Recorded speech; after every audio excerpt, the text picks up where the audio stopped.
Go ahead and call this meeting to order, June 20th, 2023. Please stand and join us for the Pledge of Allegiance.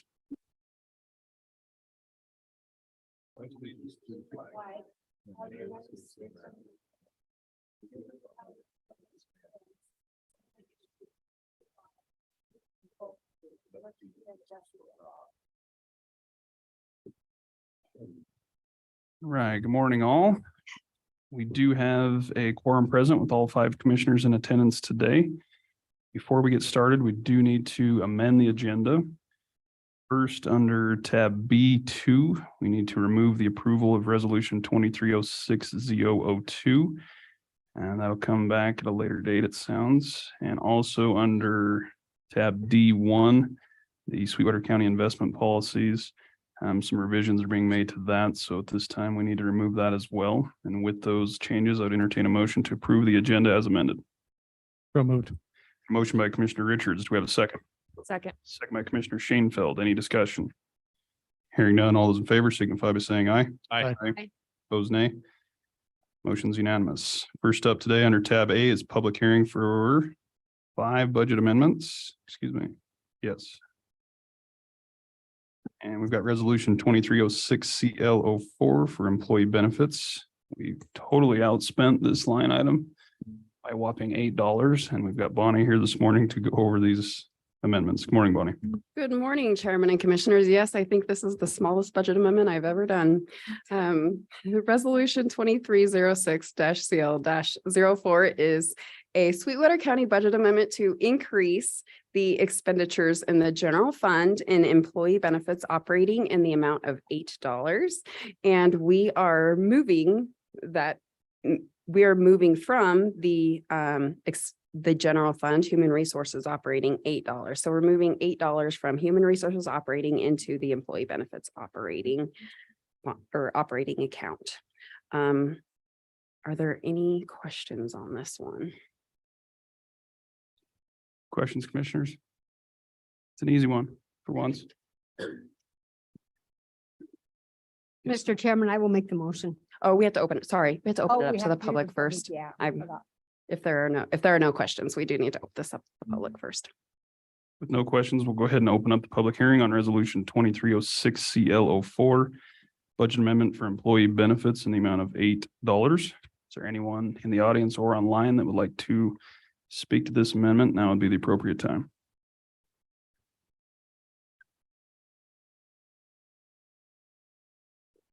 Hearing and seeing none, we'll go ahead and close the public hearing. And commissioners, what's your pleasure? Mr. Chairman, Commissioner Richards. move to approve resolution 23-06-CL-04 Sweetwater County budget amendment. Got a motion by Commissioner Richards. Do we have a second? I would second that. Second by Commissioner Tillman. Any discussion? Hearing none, all those in favor signify by saying aye. Aye. Aye. Opposed, nay. Motion's unanimous. Number 2. Second one for today, resolution 23-06-CL-05 is a Sweetwater County budget amendment to increase the expenditures in the general fund and human resources, salaries and benefits in the amount of $536. It is an expenditure decrease in the general fund, human resources operating, a decrease of $536. So we're moving $536 from operating into the salaries and benefits for the human resources department. Are there any questions on this one before this one's opened up to the public? Questions, commissioners? Hearing none, we'll go ahead and open up the public hearing on resolution 2306-CL05, a budget amendment for the human resources department in the amount of $536. Is there anyone online or in the public that would like to speak to this amendment?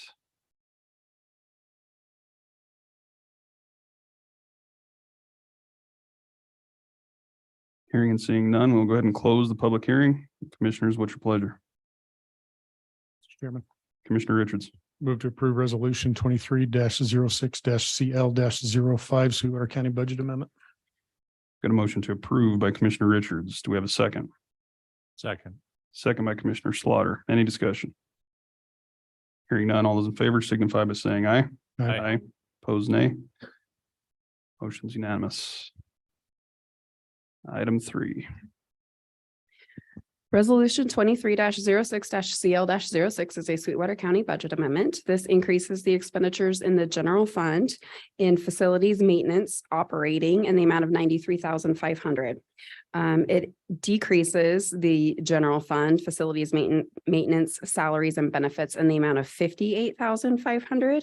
And it also decreases the general county general reserve in the amount of $35,000. So we're moving $58,500 from facilities maintenance salaries and benefits into the facilities maintenance operating.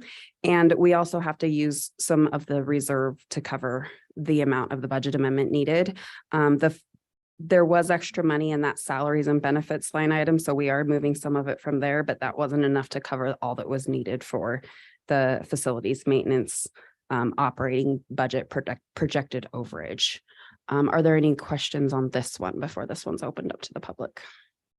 Questions, commissioners? Thanks, Bonnie. We'll go ahead and open up the public hearing on resolution 2306 CL06 facilities maintenance. Utilizing 35,000 out of reserves and moving 58,500 from salaries and benefits into the facilities maintenance operating for a total of 93,500. Is there anyone in the audience or online that would like to speak to this budget amendment? Now would be the appropriate time.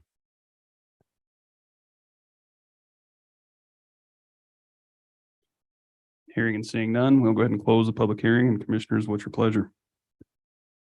Mr. Chairman, I would move to authorize resolution 2306 CL06 facilities and maintenance budget amendment.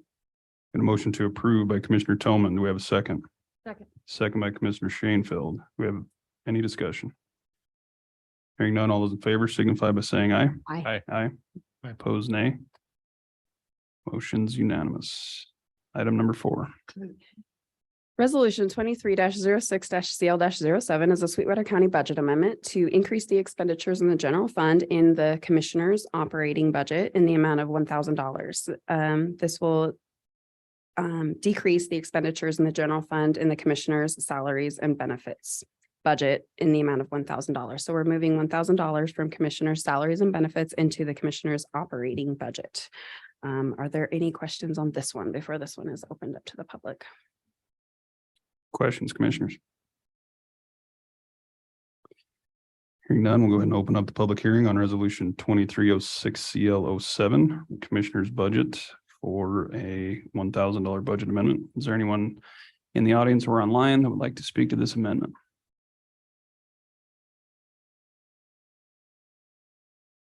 Seeing and hearing none, we'll go ahead and close the public hearing. Commissioners, what's your pleasure? Mr. Chairman, I'll make a motion to approve resolution 23-06-CL-07. Got a motion to approve by Commissioner Shanefield. Do we have a second? Second. Second by Commissioner Richards. Any discussion? Hearing none, all those in favor signify by saying aye. Aye. Opposed, nay. Motion's unanimous. Item number 5. Resolution 23-06-CL-08 is a Sweetwater County budget amendment to increase the total expenditure budget of the Sweetwater Events Complex. To increase it by a total amount of $218,660.48, so that their total expenditure budget is $4,553,845.48. Their budget previously was, as approved by the board on the resolution, was $4,335,185. So this is just a budget amendment to increase their overall expenditures. This is not money coming out of the general fund. The events complex is not asking the county for any more money. Their expenditures simply are just they're projecting that they will be going over budget for this year. And Candy is on Zoom and she would be happy to answer any questions, or if you have any questions for me, I would be happy to answer any questions as well before this is opened up to the public. Any questions for Bonnie or Candy, commissioners? Yes. Commissioner Tillman. Is there a specific item that's caused it to go over? I'll let Candy answer that one. Morning, Candy. Good morning, Chairman and Commissioners. The majority of it is utilities, honestly. Utilities was the biggest one, rental equipment and event supplies was the second. So it was a busy year, which is great, and our revenues covered it, but we definitely went over in expenditures. Thank you. You're welcome. Any other questions, commissioners? Hearing none, we'll go ahead and open up the public hearing on resolution 2306 CL08 for the events complex. Is there anyone in the audience or online that would like to speak to this amendment?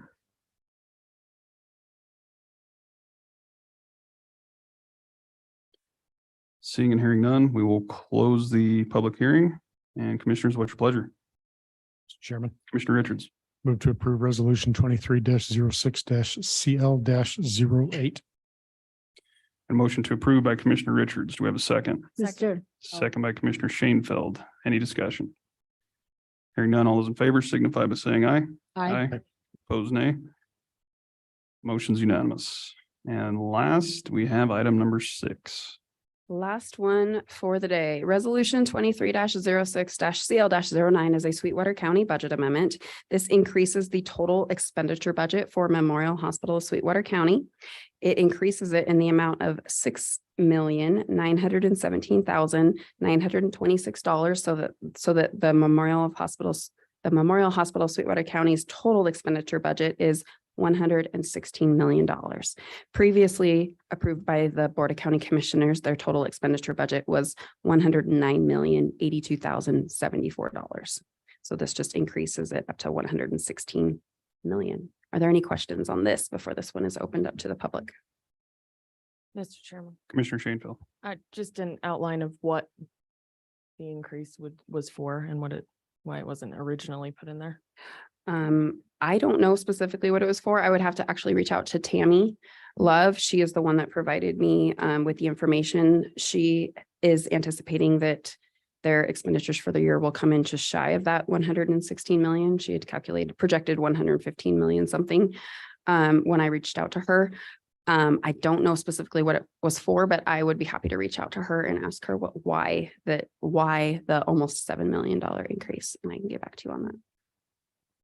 Do you know, Commissioner Slaughter? Mr. Chairman, I do not. Their last regular meeting was the afternoon of our last meeting, so I was not able to attend. I did not receive anything from them on this, so they had not talked about it in any of the prior finance and audit meetings. So I would assume that it was something that came up in their last regular meeting. And as I say, they did that at 2:00 in the afternoon of our last marathon meeting. So I was not able to attend. So I don't know what this is. That's a big amendment. There was no supporting detail with that either.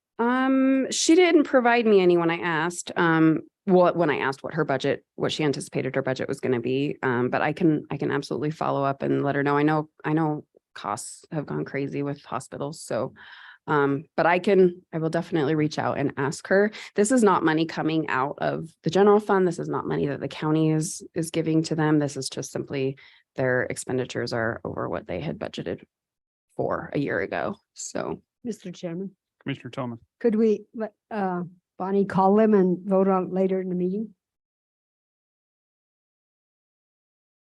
Yeah, I mean, we could push it back. I think Tammy and Irene are going to be here later today, I think, too, aren't they? Or Irene is, I think. yes, the hospital is giving a report later today. I would like to open this up for the public comment at this time because it was advertised for this time, but absolutely, I don't see a reason why you could not vote on it later, but it would need to be opened up to the public at this time. Okay. Plan on that. Any other questions? We will go ahead and open up the public hearing for resolution 2306 CL09 for the hospital. Is there anyone in attendance or online that would like to speak to this amendment? Now would be the appropriate time.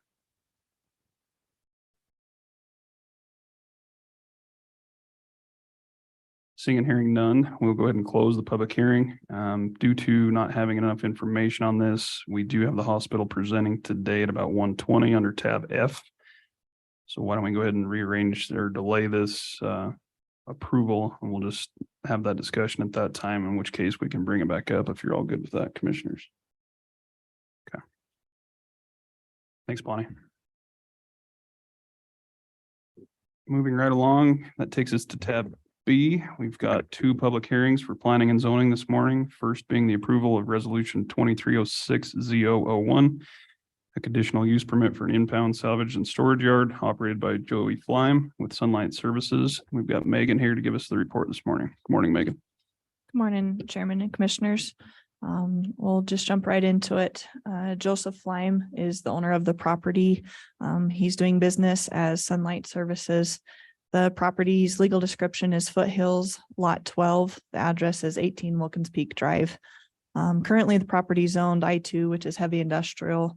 It's also located within the growth management area, which also, because of the 1,000 feet proximity to Highway 191, it is also located within the growth management highway overlay area. Existing infrastructure is pretty much included on the site. West Side water, sewer, City of Rock Springs water, Fire District number 1's the responder, Rocky Mountain Power, and Dominion Energy natural gas. Also, it accesses Wilkins Peak Drive, which is a county road. Mr. Flime currently owns an impound and salvage storage yard located just 2 properties south at 35 Wilkins Peak Drive.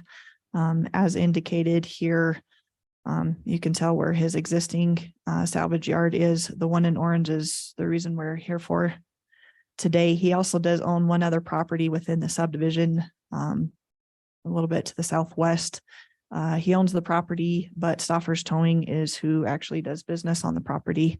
The reason Joseph turned in this application was he's hoping to expand his big business and would like to start another location for impound, salvage, and storage yard. As you can see by the zoning map, it is well within the highway overlay district, which triggers a few more review criteria just due to the location and proximity to highly traveled areas for people coming in and out of our county. There's one building on the property. There are 2 accesses off of the county road to where you can come in and then go around the building and come right back out. Property is currently fenced by a 6-foot high chain link fence. No screening is currently on the property. We'll get into that a little bit later. The property was properly public noticed, posted by Mr. Jim Zimmerman, and photos were taken. And we'll jump straight into the specific requirements for impound, salvage, and storage yards. The first being, it cannot be established within 600 feet of a church, school, residential zone district, or within 1 mile of recreational facility. Joy's done a great job here. It's in a heavy industrial subdivision, and it's well away from any of these requirements, which is a good thing.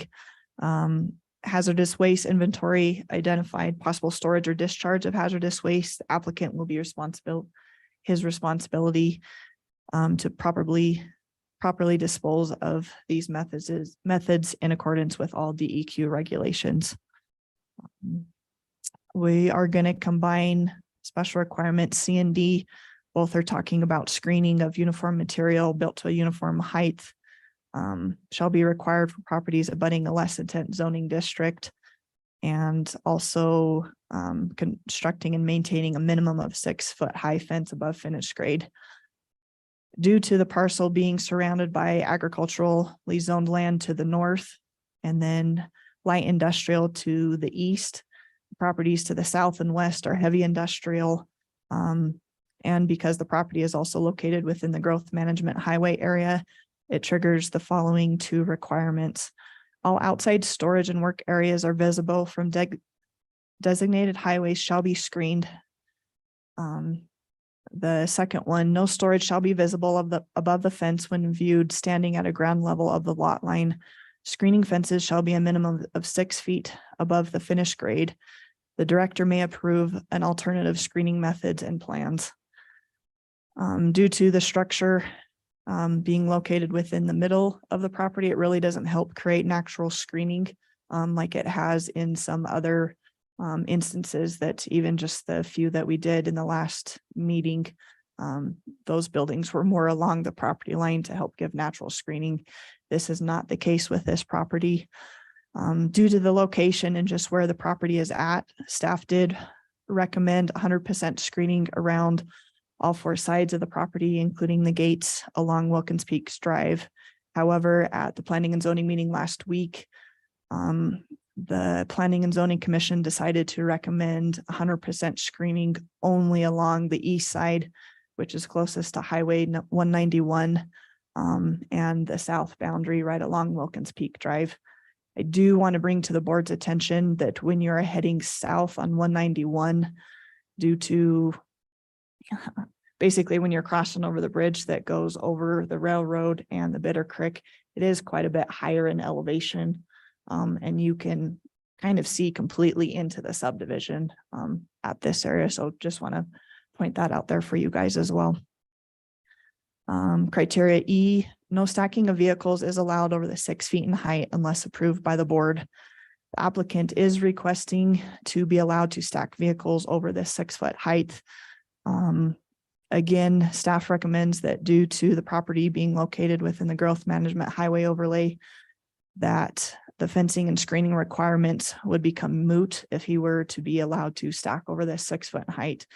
This did come about with our back in 2015 when all the zoning regulations got changed and we came up with a new regulation code. I know there are several properties, including Mr. Flyme's current property that is south of this, that is exempt from that just due to it being grandfathered into the rules at the time that impound and salvage and storage yard was created. If the board would like to approve the applicant's request on this height, staff being above the 6 feet, allowing stacking for that, staff would recommend establishing a maximum height as a condition within this conditional use permit. Criteria F, the business must be licensed with the state of Wyoming. Mr. Flyme holds an approved YDOT permit for both of his locations, this one and his existing one already. And the last special requirement, typically the first time we have an impound, salvage, and storage yard, we like to term the conditional use permit for 2 years, which gives land use and other staff members the time to, and the applicant to make sure property gets all the conditions are met, but also if there's problems, they can be readdressed within a shorter period of time and potentially more conditions added in the 2-year period.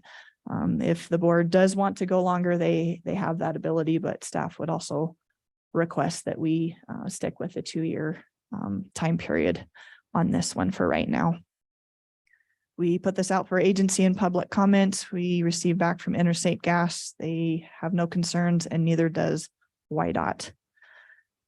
At the June 14th, 2023 Planning and Zoning Commission meeting, the Planning and Zoning Commission voted 5-0 to recommend approval of resolution 23-06-ZO-01 conditional use permit for an impound, salvage, and storage yard operated by Joseph Line Sunlight Services with the following 6 conditions.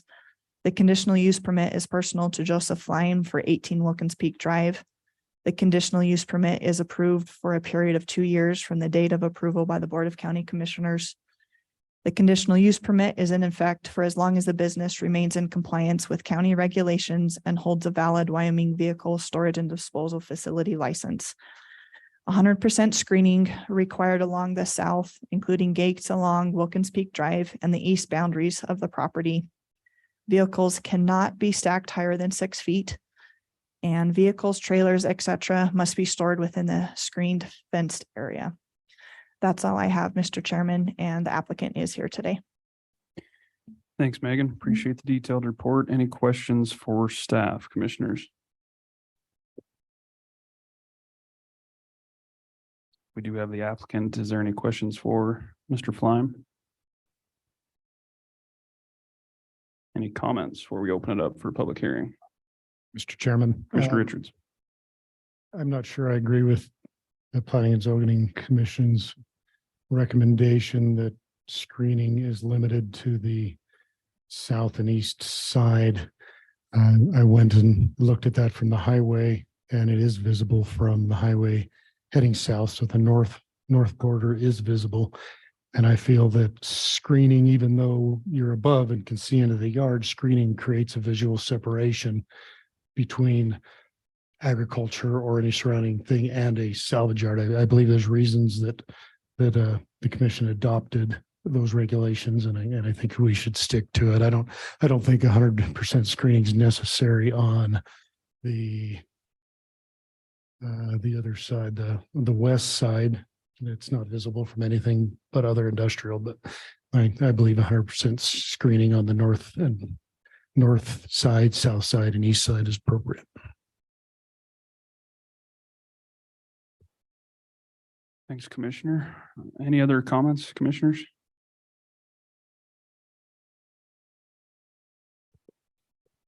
Hearing none, we will go ahead and open up, or I guess, do you have anything you'd like to address the governing body on?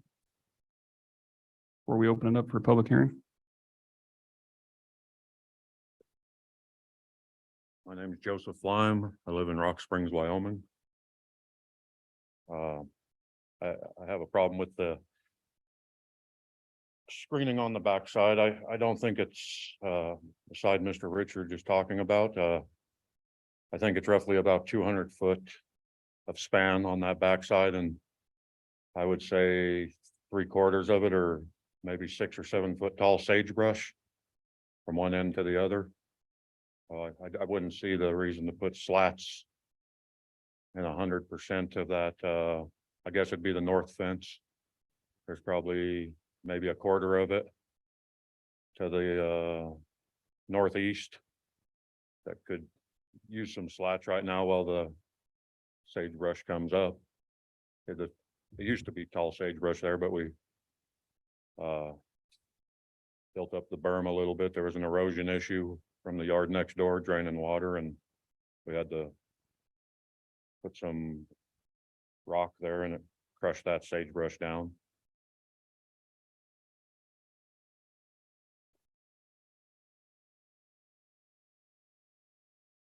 Okay. But basically, it's kind of unscreenable as far as putting screening into the fence. Like I say, the sagebrush, it's grown through the fence, and it's taller than the fence. Just for a portion of it, you're stating? About, like I say, it's about a 200 foot span on the backside, and I'd say 75% of it has that tall sagebrush, you know, going towards the northwest. And then like the northeast corner where the I guess it'd be the eastern boundary comes to. That's about, like I say, 25% could use slats, but probably not 100%. Okay. Any other questions, comments? Mr. Chairman, Commissioner Slaughter? yeah, good question for staff. Eric, in the recommendations here, it states, due to the location, staff had recommended 100% screening around the entire property. But after discussions at the P and Z meeting, the P and Z commission decided to recommend 100% screening along the south and east sides. Could you speak to that? You know, what your recommendations were and what took place with that? I can I'm speak to that a little bit better. Basically, more detailed discussion went along with, they thought staff was being a little too rigorous and having all 4 sides, and just the cost that the applicant would incur screening 100% around all 4 sides. They felt that the east side would be visible from Highway 191 as you're coming into the property, because there is no building over there, that they would be able to do that. Staff recommended the backside due to trying to create that visual break, like Commissioner Richards was speaking about. When you're driving along a road and you see, let's say you see houses or just even oil tanks and stuff like that, your eye sees that. But when you put a fence, and let's say you're seeing junked cars stacked on top of each other, just having that visual break helps to distract your eye a little bit less. It's not going to screen it by any means, especially when you're talking about coming down the elevation that the bridge is going over on 191 headed south. So it's not to completely screen in the property. It's more to help visually break things up so that drivers and people in the area aren't distracted as they're going by the property. There is sagebrush along it. It can be trimmed back if needed. It's just a little bit harder to put those slats in it. But most of the conversation that was discussed at the P and Z meeting was due around cost, not requiring all 4 sides to be fenced in, particularly since none of Mr. Flime's neighbors commented on the fact of what was going on there. Was more where their decisions were based upon. Thank you. So on that, I think you referred to it as the growth management plan. There's rules within that from a wide out approach relative to screening. It's not necessarily a wide out approach. It's something that the county adopted. Okay. Basically 100 feet on the center line of I-80, 191. It's got the buffer. Cindy, if you could go back to my PowerPoint, please. You'll see kind of the hatching layer on here and everything in blue. So it's 100 feet of the center line, which is this highway overlay area, or 1,000 feet. Thank you. 1,000 feet either side of the center line. That is this highway overlay area that was established within the growth management area.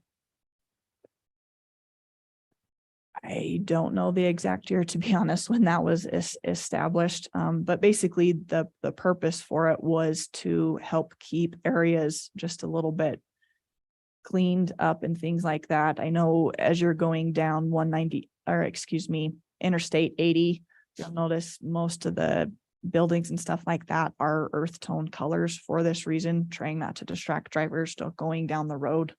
The 2 requirements that I picked out more suit what's being held on Mr. Flime's property, due to the outside storage nature of impound storage and salvage yard. So those are the ones that I picked out from there, since the building's already established and meets criteria that way. It is something that the board does have the discretion to allow screening or not screening. It even says land use director on that, but because we're here at a conditional use permit hearing, the board is the one that gets to have the say on that. Okay. Thanks, Megan. Any other questions, commissioners? Mr. Chairman, I think the argument could be made that there is some natural screening there, and would it be appropriate for us to require 100% screening, but empower staff to determine if the natural screening that's there is adequate and how much of the rest of the fence needs to be artificially screened? I think we could do that.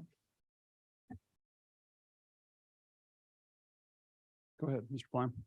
And I just have one more point. That rule in that 1,000 feet, that's not just for conditional use permits. It's for everybody. In that 1,000 feet must be screened work areas. She could probably clarify that in the language or on that PowerPoint. I think it said it up there. But that screening is for everybody, not just conditional use permits. When you read the language, and in that subdivision, I'm the only yard at the present time that has screening on my Wilkins Peak yard. I believe my other yard falls out of the area, and then this yard would be the second yard in that subdivision. And that goes for both sides of the road. And when you get across Blair Avenue, there's only 1 yard with screening. And when you get down to the closer to the jail, Bunnings Pipe Yard is the only other yard with screening. I mean, it doesn't just apply to me, but basically it would be required of everybody.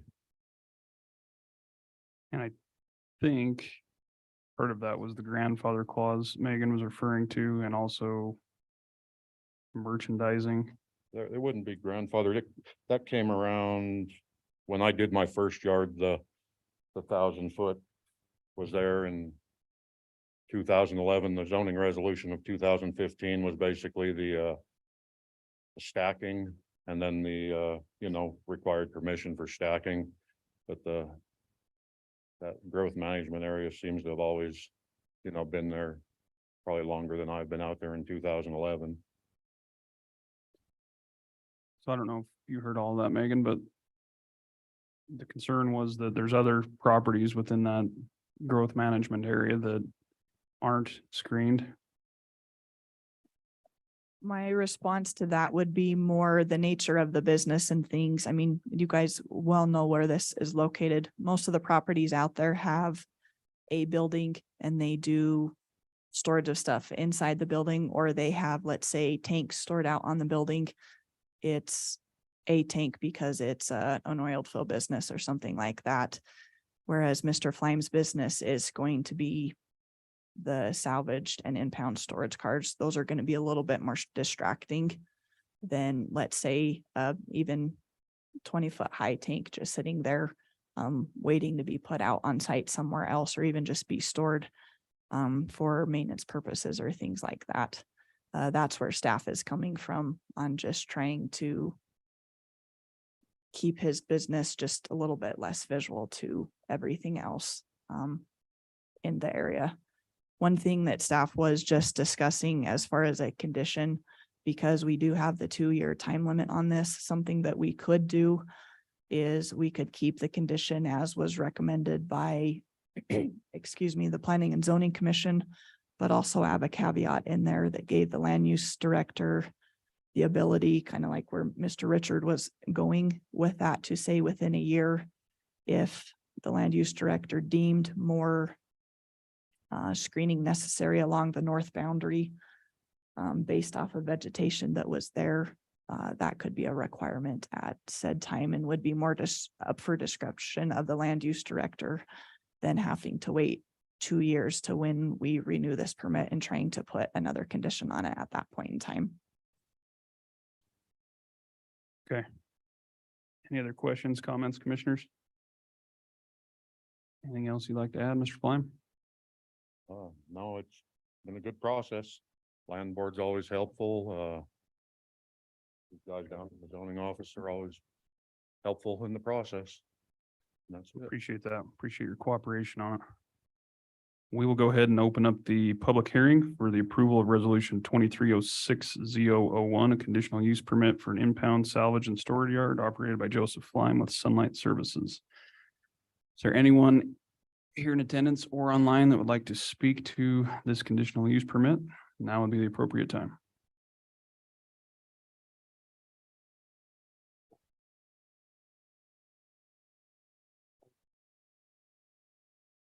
Hearing and seeing none, we'll go ahead and close the public hearing. And commissioners, what's your pleasure? Mr. Chairman, Commissioner Richards. I would move to approve. Mr. Chairman, I apologize. I just wanted to, as Commissioner Richards makes a motion, I just wanted to clarify the language that you may choose to use in that motion. You have the ability to, whatever amount of fencing that you desire to have in place, you can make a motion to require, as the regulations have in place, full fencing around the entire property, but only require the amount, a more limited amount for the duration of the permit. So full fencing required. And if you choose to make the permit for 2 years, for example, you could say that due to economic circumstances, you will only require 2 sides if that, or however much you desired, to be completed in that time frame. So that is an option. And the benefit that accomplishes is if a future commission does desire to require more sides, then it wouldn't be viewed as having been grandfathered in some fashion It's trying to move forward and be practical in the process. Mr. Chairman, before I make a motion, is there any thoughts from the rest of you? I would like to. Mr. Chairman. Commissioner Slaughter. Yeah, Commissioner Richards, I kind of like the concept that staff brought up of giving the discretion to the land use director and possibly looking at it that way rather than putting the restrictions on currently. So I think that's where I would like to lean with it. I concur. Yeah, I'm in agreement there. I mean, if there's natural vegetation that's hiding a lot of that, I think that's the point, right? To try and keep some of the visual aspects down. So that gives the leeway to the land use department. I'm fine with that. So you think a motion require as it is, but also empowering the land use director over the 2-year period to make a determination if additional screening is necessary? I think so. Good with that? But clarification on that, will we keep the 100% screening along the south and east boundaries? And then give the land use director the discretion along the north boundary, correct? Yes. Yes. So. Yep. Mr. Chairman, I would move to approve resolution 23-05-0-01. It's on here twice. For the approval of a conditional use permit for an impound salvage and storage yard operated by Joseph Fleim with the additional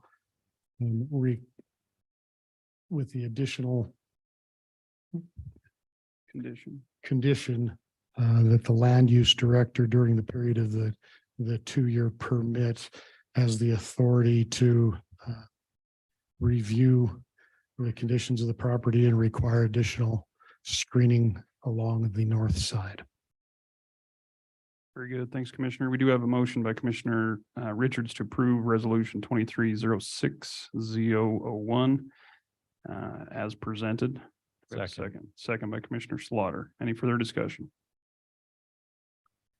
Hearing none, all those in favor signify by saying aye. Aye. Opposed, nay. Motion's unanimous. Thanks, Mr. Fleim. Appreciate you being here this morning. Next up, we have another public hearing for approval of resolution 23-06-003, a conditional use permit for Love's Travel Center and Truck Stop sewage holding tanks as requested by Love's Travel Stops and Country Stores. Got Mr. Bingham here to give us a report. Good morning, Eric. Good morning. Thank you, Mr. Chairman. So this next hearing is for Rose Rock Holdings, LLC, also known as Love's Travel Stop and Country Stores. It's at 8901 Highway 374, and it's approximately 4,000 feet from the Jamestown Rio Vista residential subdivision. It's zoned commercial.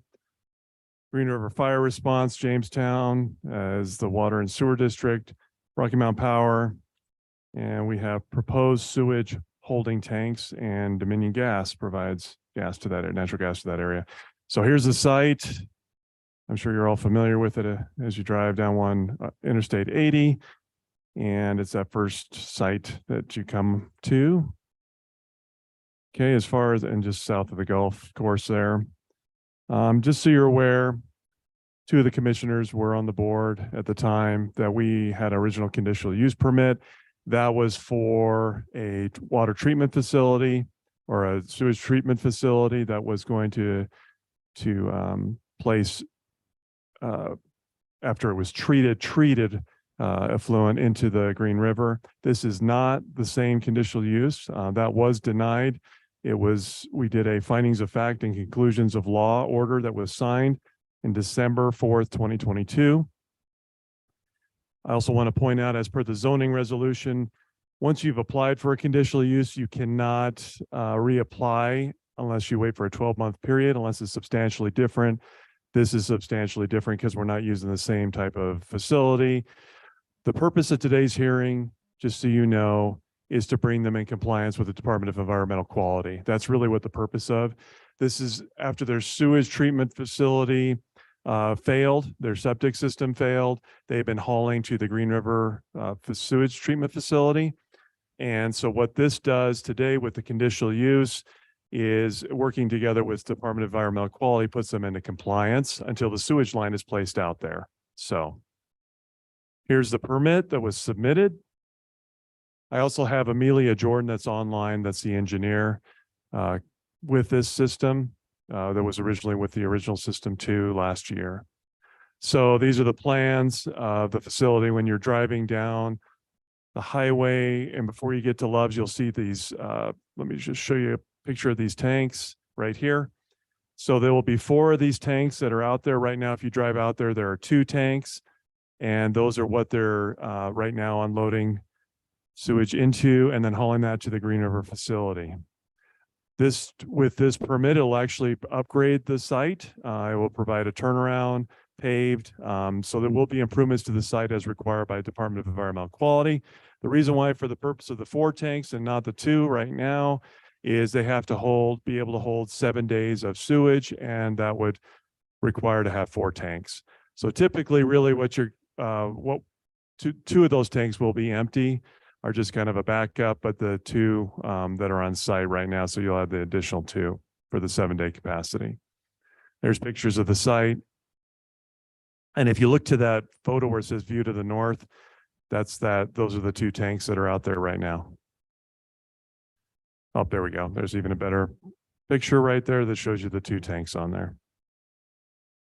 So we review this to our comprehensive plan. So this, this site does provide local jobs, truck vehicle, another truck stop off Interstate 80 when it does go for closure. So it does provide that to our economy. As far as adverse effects, that's why they're going through the Department of Environmental Quality, and that's why they're hauling right now, is because their existing septic system has failed. Compatible as far as existing allowable uses, you do have, go back to the picture here, as far as the zoning goes, you have agricultural and Bureau of Land Management to the west, and then to the east, you have, to the north, you have Interstate 80, and then on the other side of Interstate 80, you have the golf course, and then to the east, you have a commercial subdivision, and then to the south there, that is a subdivision that was never constructed, and with some mixed zoning in there.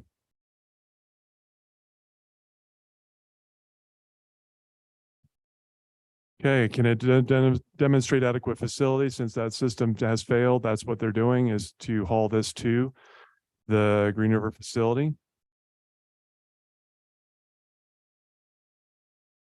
So, as you know, the 6-cent penny was approved. This is the public sewer line that's going out to Jamestown, was a part of that.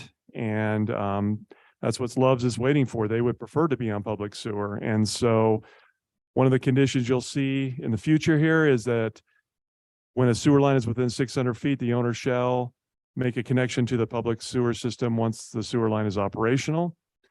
As far as traffic congestion, we don't see, as far as this permit goes, any additional traffic congestion associated. We do not see any adverse effects to public health, safety, or welfare. They will have to maintain with the requirements of the Department of Environmental Quality, and to remain in compliance with the zoning resolution, they have to get the conditional use permit. That's why we're here today. So as far as Colorado Interstate Gas, they don't see any effect on their pipelines. WYDOT, I won't go through these conditions. There's some outstanding items that they need to take care of that are included as conditions of this permit. We did receive Andy Pleasant's concern regarding sewage holding ponds. And these are not sewage holding ponds. These are tanks that are being emptied daily. So at the June 14th Planning and Zoning Commission, they voted 5-0 unanimously to approve the sewage holding tanks as requested by Love's Travel and Country Stores with the following conditions. All DEQ requirements are maintained for the duration of the conditional use permit. It's approved for 5 years. When a public sewer line is within 600 feet, the owner shall connect to the public sewer line. Once the sewer line is connected and operational, hauling of sewer shall then cease. I won't go through all the comments of WYDOT, but there's some things that they need to fulfill there. That's all I have, Mr. Chairman. And Amelia Jordan is online to give more specifics of the permit if you have any questions. Thank you. Thanks, Eric. Appreciate the background on that. Yeah, and just to clarify, we did receive a little bit of questions relative to this, but it's just a continuation of what they've been doing and talking with staff, and it's more just the formality of getting the permitting with it. So this is currently their practice due to the failed septic system. So any other questions or comments, commissioners? I did have one question from someone in the public wondering where they were disposing of it. You went over that, but I just want to reiterate that they are hauling it to Green River's wastewater treatment facility. So Yes. there was concern that they were dumping it in the river, and that's certainly not the No. case. So No, we've been through that. Amelia, did you have anything you wanted to discuss with the board? Just a couple of points. One was that you had mentioned the whiteout conditions. I have not gotten confirmation back yet, but last week they were supposed to have gotten all those conditions. It has to do some lighting and some entrances. They were supposed to have that all done last week, and we're going to try to get a inspection done as well as last week. So I will check back on that. And also, we are doing, like Eric had mentioned, we're already doing this right now, the hauling, collecting and hauling, but this will result in some improvements being done, like permanent lines, and rather than hoses, some spill containment, things like that, some heat tracing. So we're going to be adding some improvements to come into compliance with DEQ.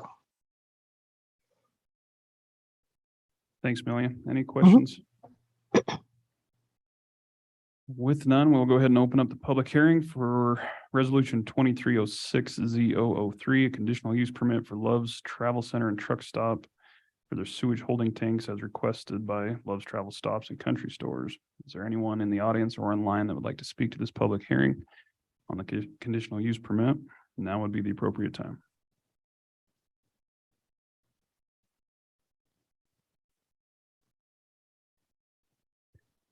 Seeing and hearing none, we'll go ahead and close the public hearing. And commissioners, what's your pleasure? Mr. Chairman, Commissioner Richards. I'd move to approve resolution 23-06-ZO-03 for the approval of conditional use permit. Love's Travel Center Truck Stop with the conditions as recommended by the Planning and Zoning Commission. Do you have a motion to approve resolution 2306Z003 by Commissioner Richards? Do we have a second? Second. Second by Commissioner Shanefield. Any further discussion? Hearing none, all those in favor signify by saying aye. Aye. Opposed, nay. Motion's unanimous. Thanks, Eric. Thanks, Thank you, Mr. Amelia. Chairman. All right, thank you.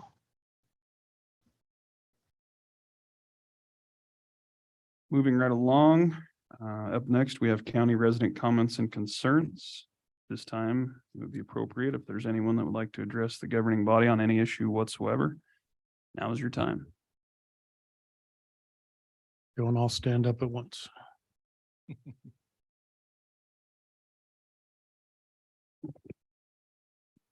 And seeing and hearing none, we'll move right along to the consent agenda. 8 items today, first being the approval of the June 6th, 2023 minutes, approval of bonds, approval of monthly reports, approval of the county vouchers, warrants, and EALs, a request to restaff a vacant position in the detention center, a request to restaff a vacant position in the sheriff's office, a request to restaff 2 vacant positions in the road and bridge department, and a request to restaff multiple positions in the treasurer's office. Commissioners, if you had the chance to review the consent agenda and you don't have any questions, I'd entertain a motion for approval. Mr. Chairman, I would make a motion to approve the consent agenda. Got a motion to approve by Commissioner Toman. Do we have a second? Second. Second by Commissioner Slaughter. Any discussion? Hearing none, all those in favor signify by saying aye. Aye. Aye. Opposed, nay. Motion's unanimous.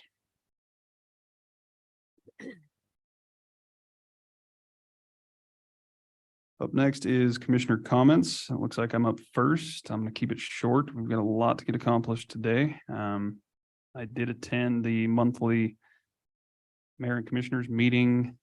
I think it was the day after our last meeting, actually, with the Rock Springs Chamber.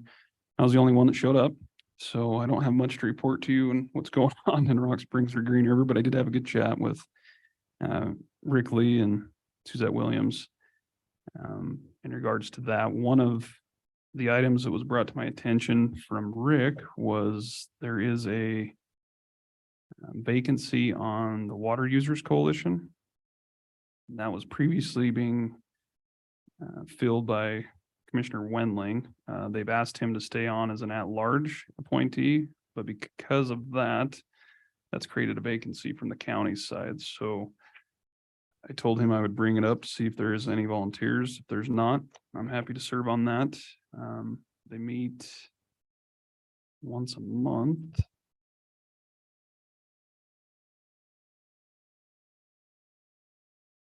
Third Monday at noon via Zoom. So I don't know if there's any interest from any of you all on that. Doesn't look like it. So I guess I'll go ahead and volunteer for that one.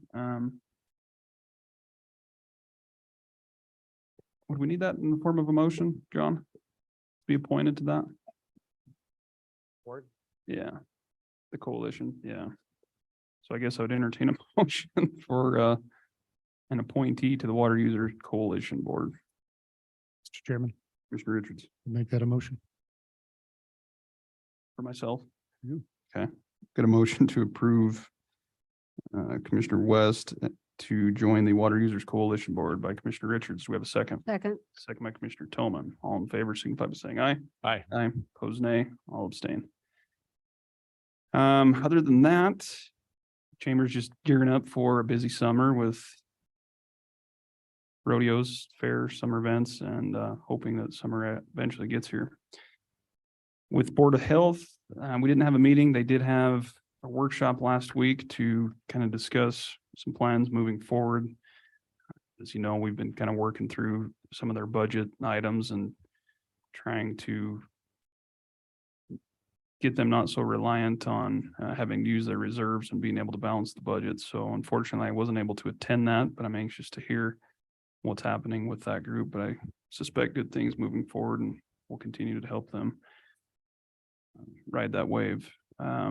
Majority of the other time, honestly, was just working on budget. I met with Bonnie for about 2 hours yesterday, trying to understand the unbelievable complexities of Senate File 60. I thought I had a general understanding of some of those implications that brought forward, but I learned a great deal more yesterday, and I think that's going to be an accounting nightmare for us over the next 12 and a half years with the effects of that year and a half that essentially wasn't collected in the latter of 2020 and all of 21. So we'll have that fun discussion this afternoon as we try and sort through getting ready for the official approval on Thursday, but it's very confusing. And I think, it's our goal as everyone to be as transparent as possible with this budget process. When you look at the hard numbers, it looks like, we're swimming in cash because of the change of, the county's always collected 12 mills, but then a portion of that has gone out to the component units. Now with the changes on the monthly, production tax collections, that has made it a little more complicated for, estimates and things of that nature. So it looks like we're going to have a large, very large carryover, but a lot of that is just due to a true up with this change in the taxation collections. So I just want the public to know that we're trying to do our best to, be as transparent as possible on that, take care of the employees, plan for the future, and, keep up with the times. But this year's going to be a little bit screwed. I think it's kind of an anomaly, and moving forward, hopefully we all have a better, clear understanding of what's taken place. But it's been a lot to take in, and I hope to get that cleared up this afternoon for everyone. So aside from that, commissioners, that's pretty much all I have, and I look forward to wrapping up the budget this afternoon. So if there's no questions from any of you, Commissioner Slaughter, it looks like you're up next. Mr. Chairman, I'd like to thank you for your comments with respect to Senate File 60 and the complexities of moving forward with our budget. I concur with everything you said. I believe that it is going to be difficult. I do believe once we get through the transition phase this year, it's going to become much simpler. I didn't have any liaison assignments between our last meeting and today. As I stated earlier, I missed the Memorial Hospital regular board meeting as it was held the same day as our last commission meeting. As such, I spent most of the time between our meetings vacationing with my family in Branson, Missouri. Excellent time and much needed to recharge my batteries. Yesterday, I met with the elected officials and staff to finalize an implementation plan to be presented to the commission on suggested changes for the county 12 mil levy, which is once again effectuated by Senate File 60.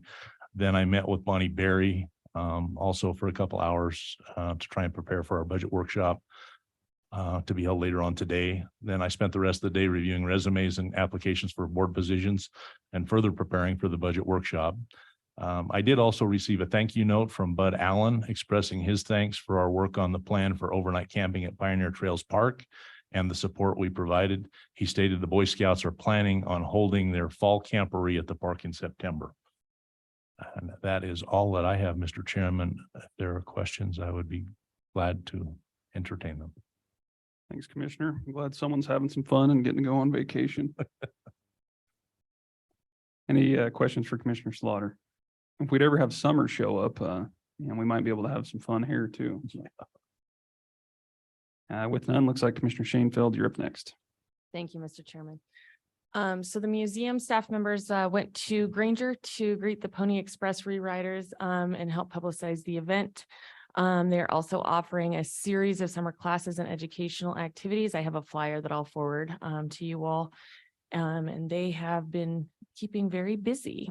SEDC, they just wrapped up their 3-month strategic planning workshops. And Kayla's going to present them to us this fall with the strategic plan and the strategies that they'll be focused on for the next few years. Amber Power with the Wyoming Business Council helped facilitate those workshops. And I just wanted to give a shout out and say thank you to the Business Council for helping support SEDC. And they will also be on a radio show next Wednesday, KREO Radio. We'll have John Hay, the advisory board member and representative of RSGA, talking about the partnership with SEDC and RSGA and what the how critical that is for the future of economic development in Sweetwater County. I was unable to attend the STAR bus meeting that was last Monday.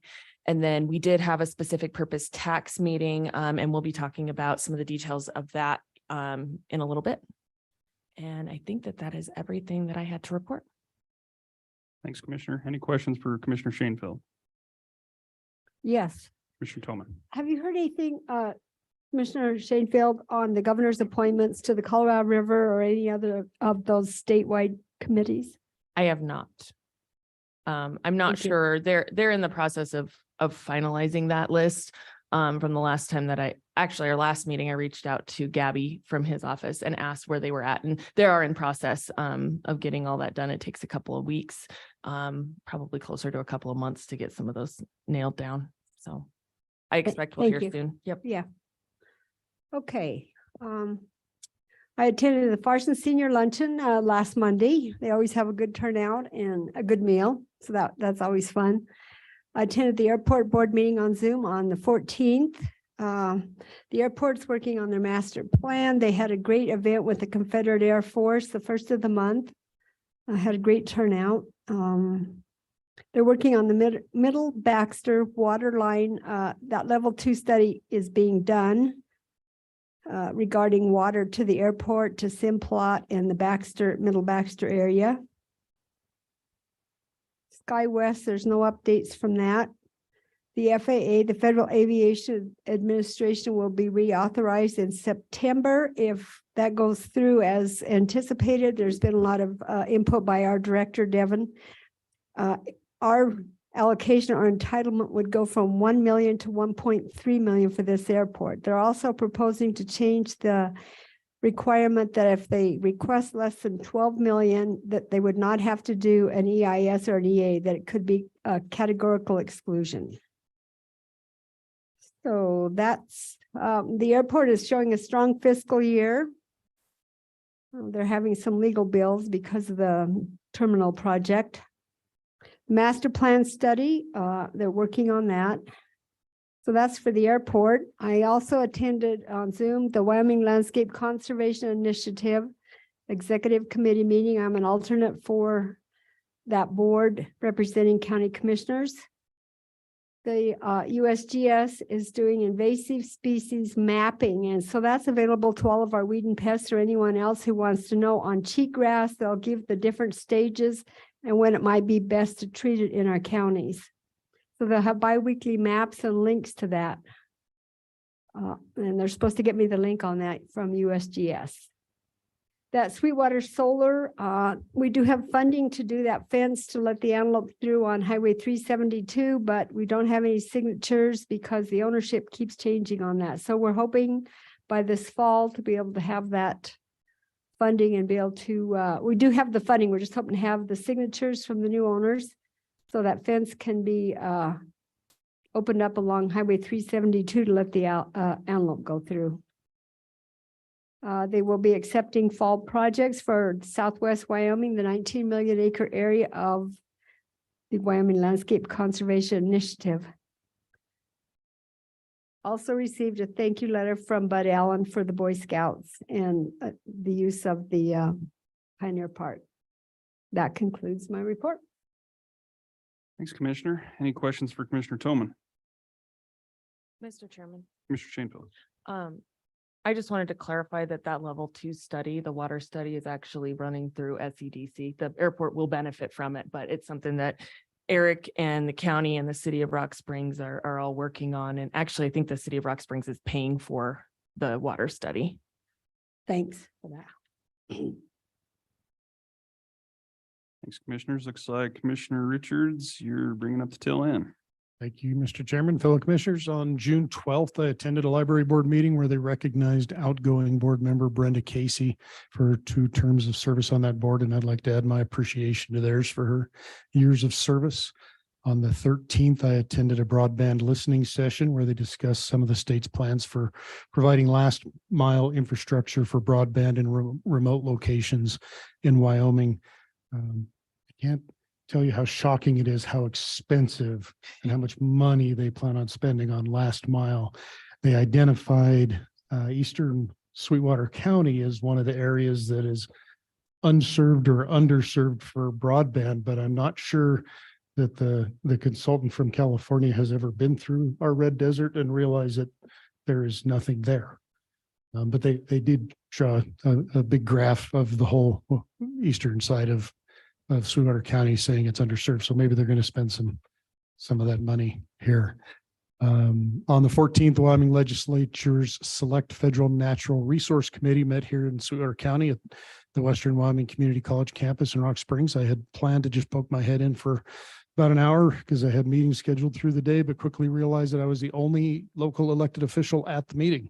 So I decided to stay and make myself available to the legislators on the committee, which also meant that I got to spend yet another day listening to federal partners present.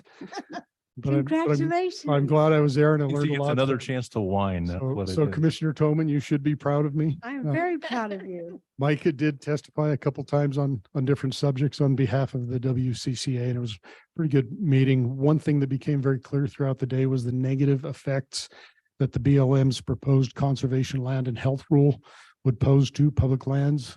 Counties like ours, Governor Gordon has come out strongly in opposition to it and was in Washington last week or the week before testifying against it. The Select Committee was also opposed to it, and I believe both the CLG and the WCCA are taking positions against it as well. I'm sure you all received the emails from Micah with the WCCA's draft letter and his recommendation that individual counties submit comments as well. I asked Eric to look into it a little more, and he wrote a draft letter for us to consider that you should have all received by email. One of the problems with the proposed rule is that it makes sweeping changes to federal policy, and they're attempting to use a categorical exclusion to pass it without going through a proper NEPA process. Kind of sounds familiar, doesn't it? The comment deadline was today, but the BLM decided with Governor Gordon's urging to extend the comment period until July 5th, which I believe is our next meeting. We could put off making a decision on sending our own comments until then, but I'd recommend that we take a position on it today to make sure that if we do want to submit comments, we can be sure to get them submitted in time. So I'd ask all of you what your preference is. Should we give Eric the go ahead to finalize a letter and authorize the chairman to sign it? Or would you just prefer to leave it to the CLG and the WCCA to speak on our behalf? What are your thoughts? Mr. Chairman, Commissioner Toman, I think we should make a motion to send the letter. I'm in complete agreement. I agree. Is that the motion? My motion. I'll second that. Got a motion to approve a letter to the U.S. Department of Interior as prepared by Mr. Bingham, authorizing the chair to sign by Commissioner Toman. Got a second by Commissioner Richards. All in favor signify by saying aye. Aye. Opposed, nay. Also on the 14th, while I attended the committee meeting, I did a little multitasking and listened into both the planning and zoning meeting and the monthly WCCA meeting remotely. During the WCCA update, there was a presentation from Kelly Norris, the interim state forester with the Wyoming State Forestry Division, and Jared DeLay, the fire management officer. They gave a lot of information about the emergency fire suppression account that we chose to become a member of earlier this year, and I think that goes into effect July 1st. Something that stood out, though, was their discussion about community wildfire protection plans. As it turns out, there are 2 counties in Wyoming that don't have community wildfire protection plans developed and on record with the state, and Sweetwater County appears to be one of them. So I've asked our fire warden and land use director to look into it, see what we need to do to get up to speed on that. So hopefully in the coming months, we'll have some more information about that. On the 15th, I attended a strategy innovations meeting with Diversified Insurance that included HR as well as representatives from most of our component agencies. It was very educational, and they gave us a lot of good information about the direction that healthcare is heading and some changes in benefits that they're going to be recommending for our plans next year.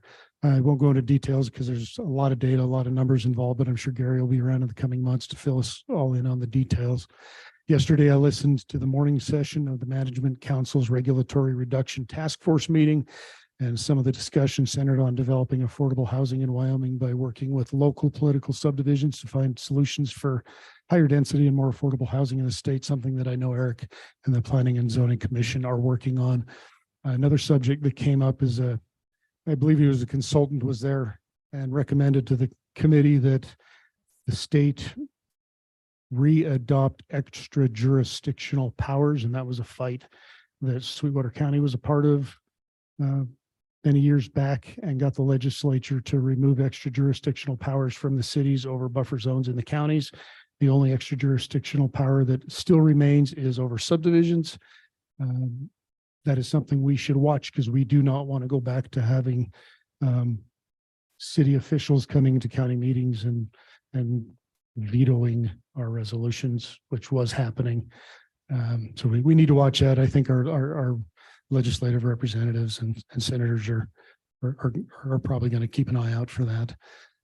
Tomorrow I'll be listening to I'll be joining Chairman West here, I think, at the courthouse for an update on a local hydrogen project. And then on Thursday after our budget meeting, I'll be attending the community growth meeting hosted by Senator Jones and Representative Larson.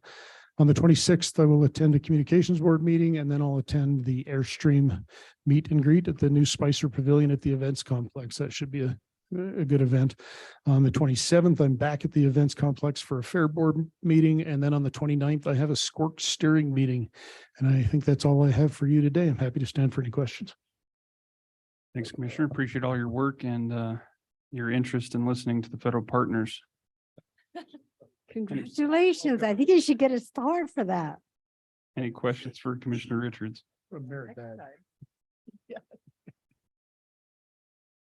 I did want to mention that walking in this morning, it looked pretty nice, the landscaping walking into the courthouse. It's amazing what a little rain and sunshine will do. So kudos to the Building and Grounds committees for making the courthouse look inviting.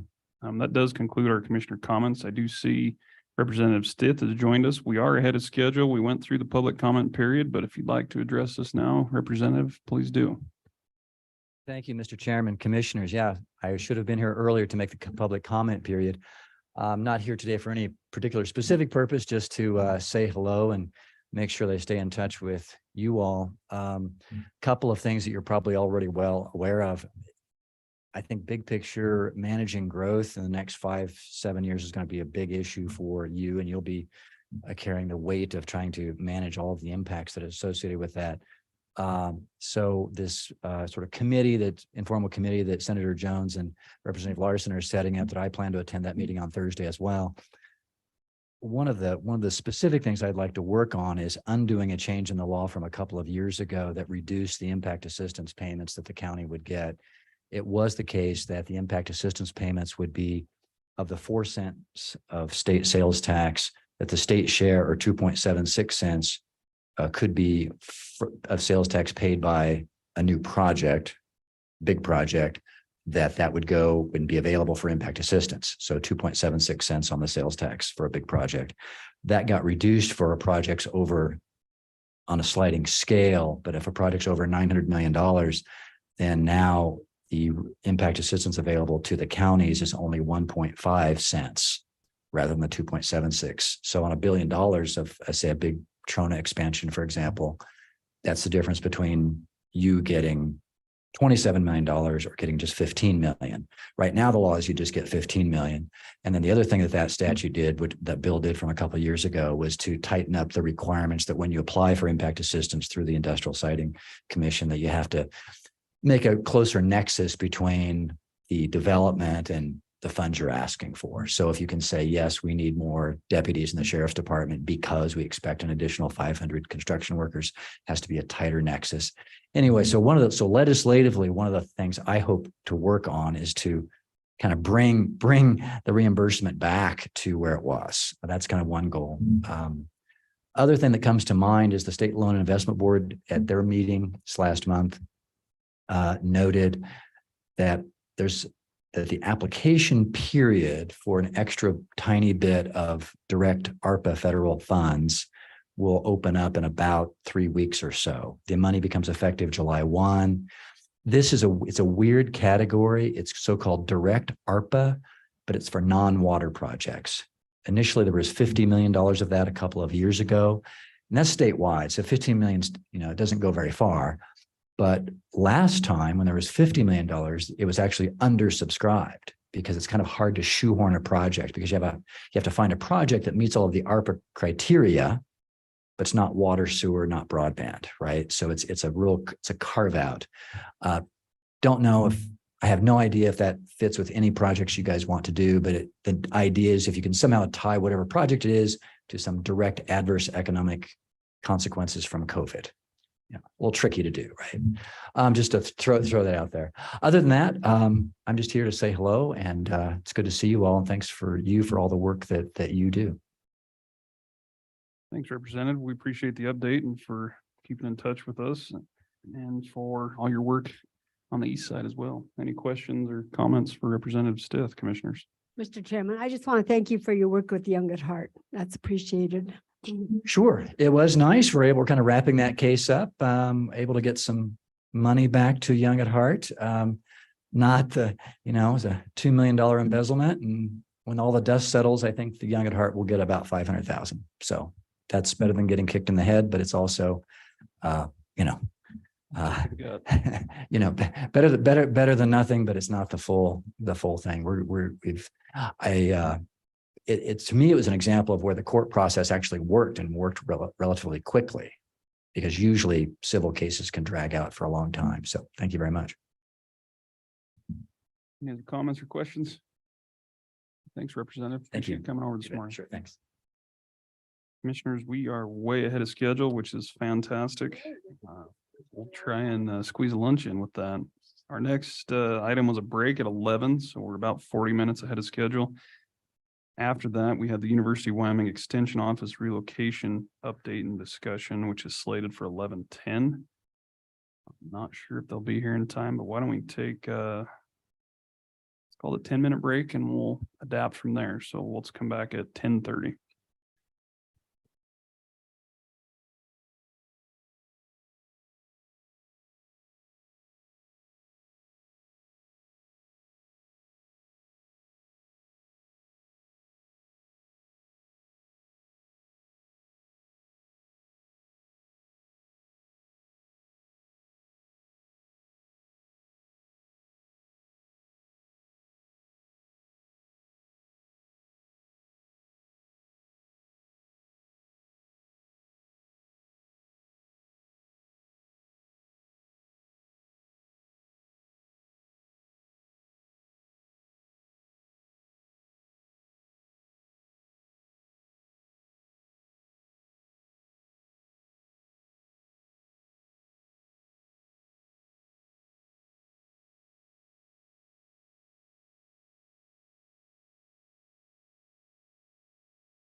We will resume the meeting. We're at a break. Where we left off was under tab D, item 3, University of Wyoming Extension Office relocation update.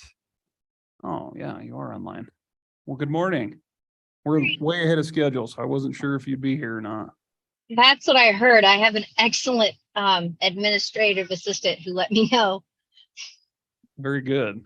Well, good morning, Marty, and thanks for your time this morning. Good morning have- to you. Any updates or changes on your end before we kind of begin this discussion? I've been approached by a 4-H father who knows of some possible rentals that would cater to our needs, and he believes that they would be very generous since it's going towards a nonprofit organization or extension program. But I told him we would hold off on that until we waited to hear from you guys, because we know that it's a top priority to try to get into a county building. Very sorry for the distractions. Got your hands full there. I do. Probably easier than we, though. Commissioners, have you guys had any further discussions in regards to facilities, opportunities? Mr. Chairman, I did have a conversation with City Administrator Reed Clevenger, and he did let me know that they do not have space that would be available. Evidently, when they closed some of their offices down, they took a lot of services out of them, and so they don't want to use some of those offices. So he did let me know that that was not going to be an option. That's the only other thing I've heard. I've not talked to Gary, so I'm not sure if he's come up with anything else either on that. Yeah, and I had a brief discussion with Gene this morning to see if he had any ideas. Not really. I think location is part of the difficulty. You know, I don't know what your guys' goal is, Marty, in regards to your preferred location, whether that's Rock Springs, Green River.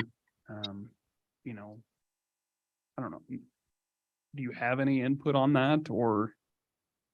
I do. I mean, I guess it would only be fair and accurate to say that as an office, we're split 50-50 on whether or not we would want it in Green River or Rock Springs. I'm kind of to the point where I just would really like to find a home, and the facilities or the amenities that it may offer are more important to me than the location. A teaching kitchen would be absolutely invaluable to us. We have the best sensible nutritionist in the state for like the last 10 years running. And unfortunately, she has to do all of her meal prep at home before she comes to the office, and then put it all in our fridge, and then does her work at the office and then leaves for her classes. And I'm sure you can imagine how valuable it would be towards our 4-H program as well. But we're just kind of, I'm sure, as you know, we're at your mercy, and we're going to be pretty well happy with anything that isn't quite as small as we are in right now. Right now, we have probably 80% of our stuff in the basement. We're missing calls that are getting sent to the college, and then they're telling them we're not here anymore. And we're just having all kinds of fun issues. Our printer is on fritz and decided not to work anymore as efficiently, I should say, because every time we move it, it doesn't work. So we're going to be happy with whatever we can get, I guess. So this other alternative that you have through, did I hear it right? The 4-H parent, was it? Yes, and he hasn't been able to get me very many details. I know that it's there's some folks that he works with that have some kind of property at that old Hilltop medical facility across from the hospital. That was one that he had talked to me about. And in fact, they both might be there. So, but I'd be happy to get more details on that and share with whoever wants to help me. Yeah, and that's kind of where I'm at with it. I mean, I hate to have you keep coming back on agendas when we don't really have a plan. I think it's easier if maybe we set up a meeting with, you know, some of your staff, one of our commissioners, or, you know, facilities, or whatever the case is, to try and, you know, find a happy resolution for you. I don't know that the county's in a position right now with their facility set up. There could be the potential of one that we're in the works with another tenant on currently. But if we can explore this other option that you have and see if we can find some form of, like I said, resolution, maybe that's the route to go rather than just continuing to kick the can in hopes of a crystal ball effect, you know? Yeah, yeah. Well, then I will be happy to get more information. Who should I share that with? Do we have any volunteers? I hate to volunteer Commissioner Slaughter, but he is Gene's liaison. Commissioner Slaughter is over our liaison to our facilities. So I guess communicate with him moving forward with whatever information you have, and together with himself and staff, we'll try and come up with something for you if that works. Excellent. Thank you very much. All right, well, we'll let you get back to driving and tending to those kids. So have a good rest of your day. Thank you for seeing me kind of this morning. Hope you all have a great day. Thanks, Marty. Bye.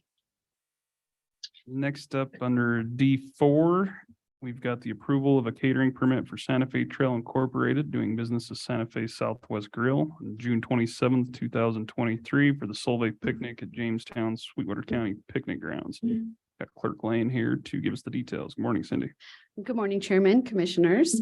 As Chairman West said, I do have an application for catering permit for a Solvay picnic. I do have a letter from, it's for catering, so just so you're aware, that is a retail resort license that sells alcoholic beverages off their premises. And I do have a letter here from the city of Rock Springs, where they also approved it on June 6th. Why did they approve it? I have no clue because it's in the Sweetwater Picnic Grounds, but it's on here. Just letting you know. They're located in City Rock Springs, so they have. Oh, they're out of Rock Springs for Jamestown. You are correct. I'm like, it is in Jamestown, so I'm not sure, but. It's a That is transfer on there. correct. It's a Rock Springs license. Mhm. Any questions for Clerk Lane in regards to this catering permit, commissioners? If not, what's your pleasure? Do you have to do public hearing on those? I do not believe so. No. No, I would make only a on the motion liquor to- permits. I'd make a motion to approve a catering permit for Santa Fe Trail doing business as Santa Fe Southwest Grill on June 27th, 2023 for the Solvay Picnic at Jamestown, Sweetwater County Picnic Grounds. Got a motion to approve by Commissioner Toman. Do we have a second? Second. Second by Commissioner Shanefield. Any discussion? Hearing none, all those in favor signify by saying aye. Aye. Aye. Aye. Opposed, nay. Motion's unanimous. Next up is an approval of a catering permit for Man's Face Liquors Incorporated on August 5th, 2023 for the Hamilton wedding located at 229 Old Stoffer Road, Green River, Wyoming. Clerk Lane is with us again. Okay. Once again, I have a catering permit, this time through Man's Face for the Hamilton wedding. And also I do have a letter from the city of Green River, where last time it was, they had approved it on the same letter for a wedding previously, but also for the Hamilton wedding. It was on the same one that I presented last time. So I do have that attached. Mr. Chairman, I have a question. What is Old Stoffer Road? Where is that? Is that? Minor Trails. No, it's the one that actually goes from Blue Rim over to Shushigambi. I was gonna say, I thought it was out like by the river somewhere over there, right? Yeah, it's a little picnic grounds. That's Old Stoffer. Yeah, but I didn't know there's any picnic ground Yeah, there. there's like one time I helped with the Lions Club out there when I was a Lions Club member. There's a little picnic ground in a little campground back there. Right, is that the one? News to me. No, that's a different one? Well, anyway, The James, yeah, but that's 229 Old Stoffer Road doesn't stop a bit. No, probably just a private. It's gotta be over there residence. somewhere. Yeah. Oh, I see. Any other questions on this catering permit? Hearing none, what's your pleasure? Mr. Chairman, Mr. Shanefield. I'll make a motion to approve the Hamilton wedding applicant by Man's Face Liquor as presented. A motion to approve by Commissioner Shanefield. We have a second. Second. Second by Commissioner Slaughter. Any further discussion? Hearing none, all those in favor signify by saying aye. Aye. Aye. Opposed, nay. Motion's unanimous. Okay, now Miriam, I have to bring a map with me. I bring my answers that now I'm gonna. There are only like 3 places along that road. It's like. Thanks, Cindy. Okay, now stop the road. Next up under action presentation items, we've got tab D5, wait a minute. D6. The BLM right-of-way grant, WY W127039, County Road 39, Sweeney Ranch Road. Got Mr. Legursky here with us. Good morning, Gene. Morning, thank you. 229 Old South Road's the Let It Fly bird farm. So they're hosting weddings and they do rentals and everything out there, so. I said there are only like 3 places along that road. I was trying to figure Yep. out. So what you have before you is, I brought this, back in February. We had to resubmit, the renewals on the Sweeney Ranch Road, or a portion of Sweeney Ranch Road that goes through BLM. BLM has finally done all of the renewals, and, you have the right-of-way grant agreement before you. Any questions on that, commissioners? Hearing none, what's your pleasure? Mr. Chairman, I would make a motion to, what do we do? Accept it, approve it, Approve it. approve the BLM right-of-way grant. WY 127039, County Road 39, Sweeney Ranch Road, And allow the chairman to sign. and allow the chairman to sign. Very good. Thanks, Commissioner. Do you have a motion to approve by Commissioner Toman? Do we have a second? Second. Second by Commissioner Richards. Any discussion? Hearing none, all those in favor signify by saying aye. Aye. Opposed, nay. Motion's unanimous. Item 7 is a courthouse subdivision access easement approval. Mr. Legursky again. Just a little bit of clarification. This plat was actually approved by you guys, back in April. And what this is there's, access easement between the 2 lots. Basically, if the Carnegie Library is ever given, sold off, whatever, to lot 2 is sold off to somebody else, they still need access around that building. So there's access all the way around via the different parking lots. So we wanted to make sure we had a different document other than the plat that made sure that these were tied to those. And we omitted doing that. So that's what this is. It's not for the plat. It's just for the access, the cross access easements, as we're calling them. And if you look at the diagram on the page, it's actually shaped it like the parking lots, because that's what it is. Appreciate that, Gene. Any questions on the subdivision easement, commissioners? Chairman, Commissioner Richards. I'd move to approve the cross-access easement between lots 1 and 2 of the courthouse subdivision and allow the chairman to sign all necessary documents. A motion to approve by Commissioner Richards. Do we have a second? Second. Second by Commissioner Shanefield. Any discussion? Hearing none, all those in favor signify by saying aye. Aye. Opposed, nay. Motion's unanimous. Thanks, Gene. Thank you. He set you up. It's gonna be tough. That was a good setup. That was sure was nice of him. Chairman, commissioners, Andy Hooton, Public Works. I guess before you, we have the fiscal year 23 Sweetwater County Dust Control Project. This project was put out to bid, commonly known as magging the roads. We only received 1 bid from Dustbuster Enterprises out of Evanston, Wyoming.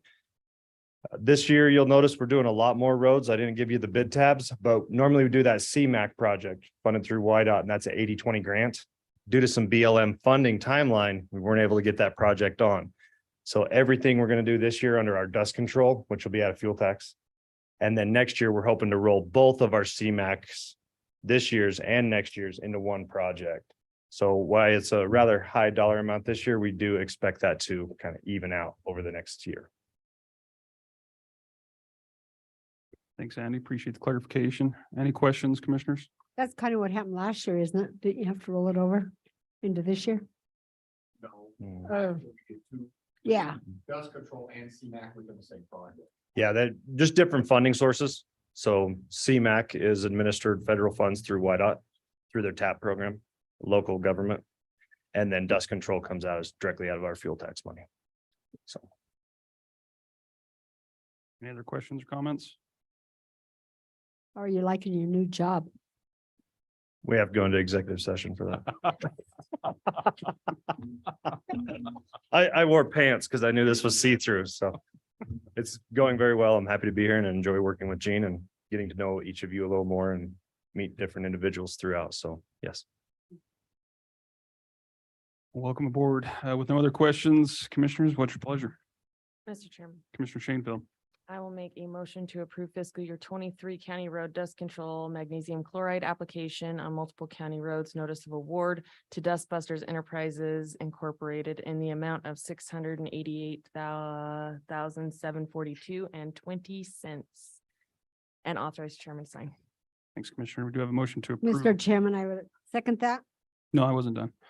Do you have a motion to approve? I'm just kidding. I gotta keep Going it. off the rails. Yeah, today. I'm trying to keep this in order. Ending last meeting. You have a motion to approve by Commissioner Shanefield. Sounds like we have a very excited second by Commissioner Tillman. Any further discussion? Keep you on schedule. Hearing none, all those in favor signify by saying aye. Aye. Aye. Opposed, nay. Motion's unanimous. Thanks, Andy. It doesn't look like we have. When did you want your executive session? No. Gary here yet.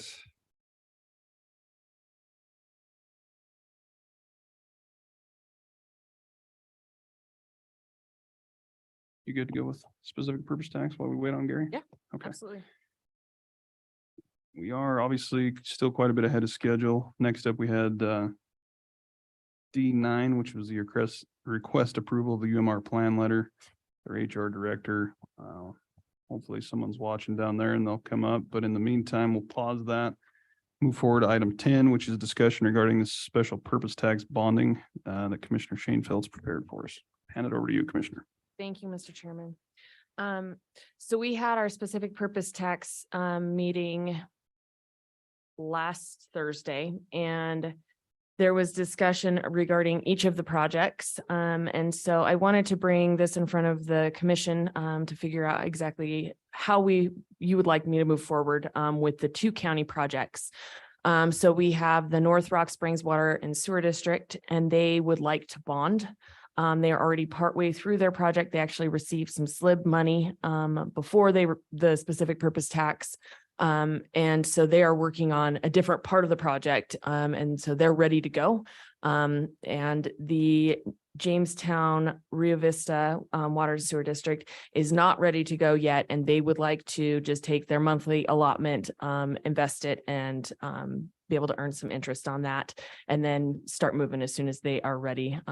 They're waiting on some bids and some things to come back for that.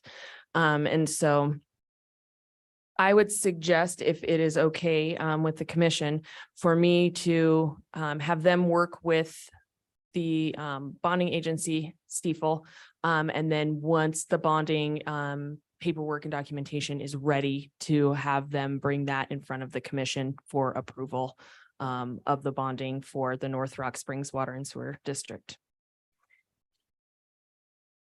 Did you get representatives from each board We did. Yes. finally? Okay. Yes, so the North Rock Springs Water and Sewer District in Jamestown, Rio Vista, they aren't voting members, but they do have a representation from each of their boards. And then all of the municipalities have a voting member on the Joint Powers Board. Okay. And we have met twice now, and everybody's engaged, and I've got input from everybody, so that's good. Just out of curiosity, what are some of the other entities? Is it everyone bonding, a portion bonding? Can you update us on that? Green River is not ready to bond. Granger would like to bond a portion, and I actually have the minutes. I can forward the minutes from that meeting to you all. Rock Springs is ready to go on almost all their projects, and they would like to bond. Bear Oil is looking at a portion of bonding. They're still waiting on, I believe, they were trying to get some clarification, but they're going to do a portion bonding, and then Wamsutter is ready to go, and they are ready to bond as well. So really the only two that aren't going to be requesting bonding is Jamestown, Rio Vista, and City of Green River. Okay, and you said working with Steeple, they're handling that aspect of it? Yes. Okay. Questions, comments, commissioners? Mr. Chairman, Commissioner Slaughter? Lauren, what was the price, or what was the dollar amount on the North Sweetwater amount? Did you have that? What they're looking at bonding? They were going to bond as much as they could. Yeah, but what was the total amount of their award? under the- Hold on, let me pull it up.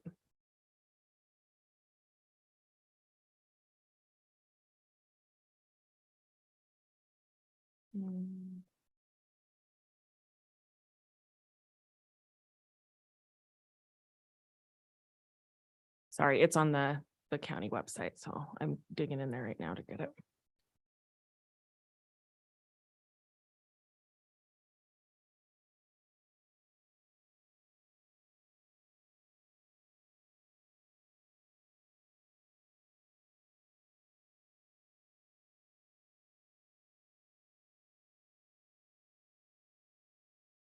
It's $6,662,014. Okay, thank you. I just thought it was important for the record. Yep, and that is Jamestown too? specific to, hold on one second, that's specific to rebuild. It's over 50-year-old lagoons and replace about 12,000 linear feet of collecting system piping in order to address compliance, capacity, and structural issues such as cracked, collapsed, and misaligned pipe.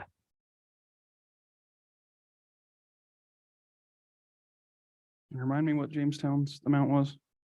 Jamestown's here. amount was, hold on, 9,676,666.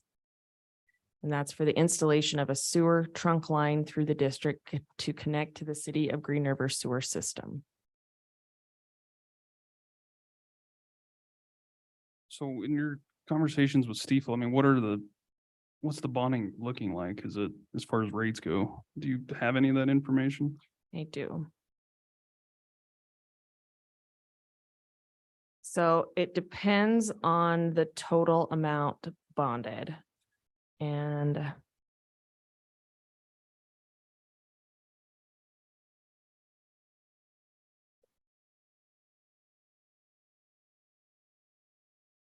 so this is an email. The equity markets have seen declines over the past few days, and in the bond markets, rates have increased, especially in shorter maturities.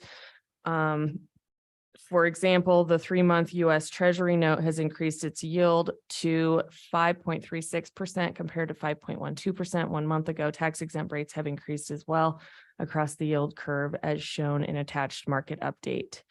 And so that will all be included in the actual paperwork that'll be brought, because it'll have the total amount, and then it'll have the bonding percentage and all of that that'll come in front of the county or the commission. If that's the direction that everybody would like to go, for approval. And so I can't remember, but when that ballot initiative went out, did that include bonding? It did. So that's built into the Yes. tax collection? Okay. Mr. Chairman, one more question. Go ahead, Commissioner. Commissioner Shanefield, do you know, is Steeple working with Q-Tech Rock? Are they still, is that the bond attorneys that they're working with on this? Ooh. I know that's what they've done in the past, but I believe that company was bought out, and this is me recalling from conversation, but I can get the details on what Okay. bonding Okay. they're working with. Mr. Chairman, Commissioner Richards. Commissioner Shanefield, just give me a little education because I've never been through a 6-cent process. As these monies are distributed, what oversight is there for, say, Jamestown, who would like the distributions to come now? What oversight is there to make sure that that money goes to this project eventually? So that oversight then goes back to the Joint Powers Board. And that is a discussion that we have not had and a decision that we have not had on how we want to keep tabs on that.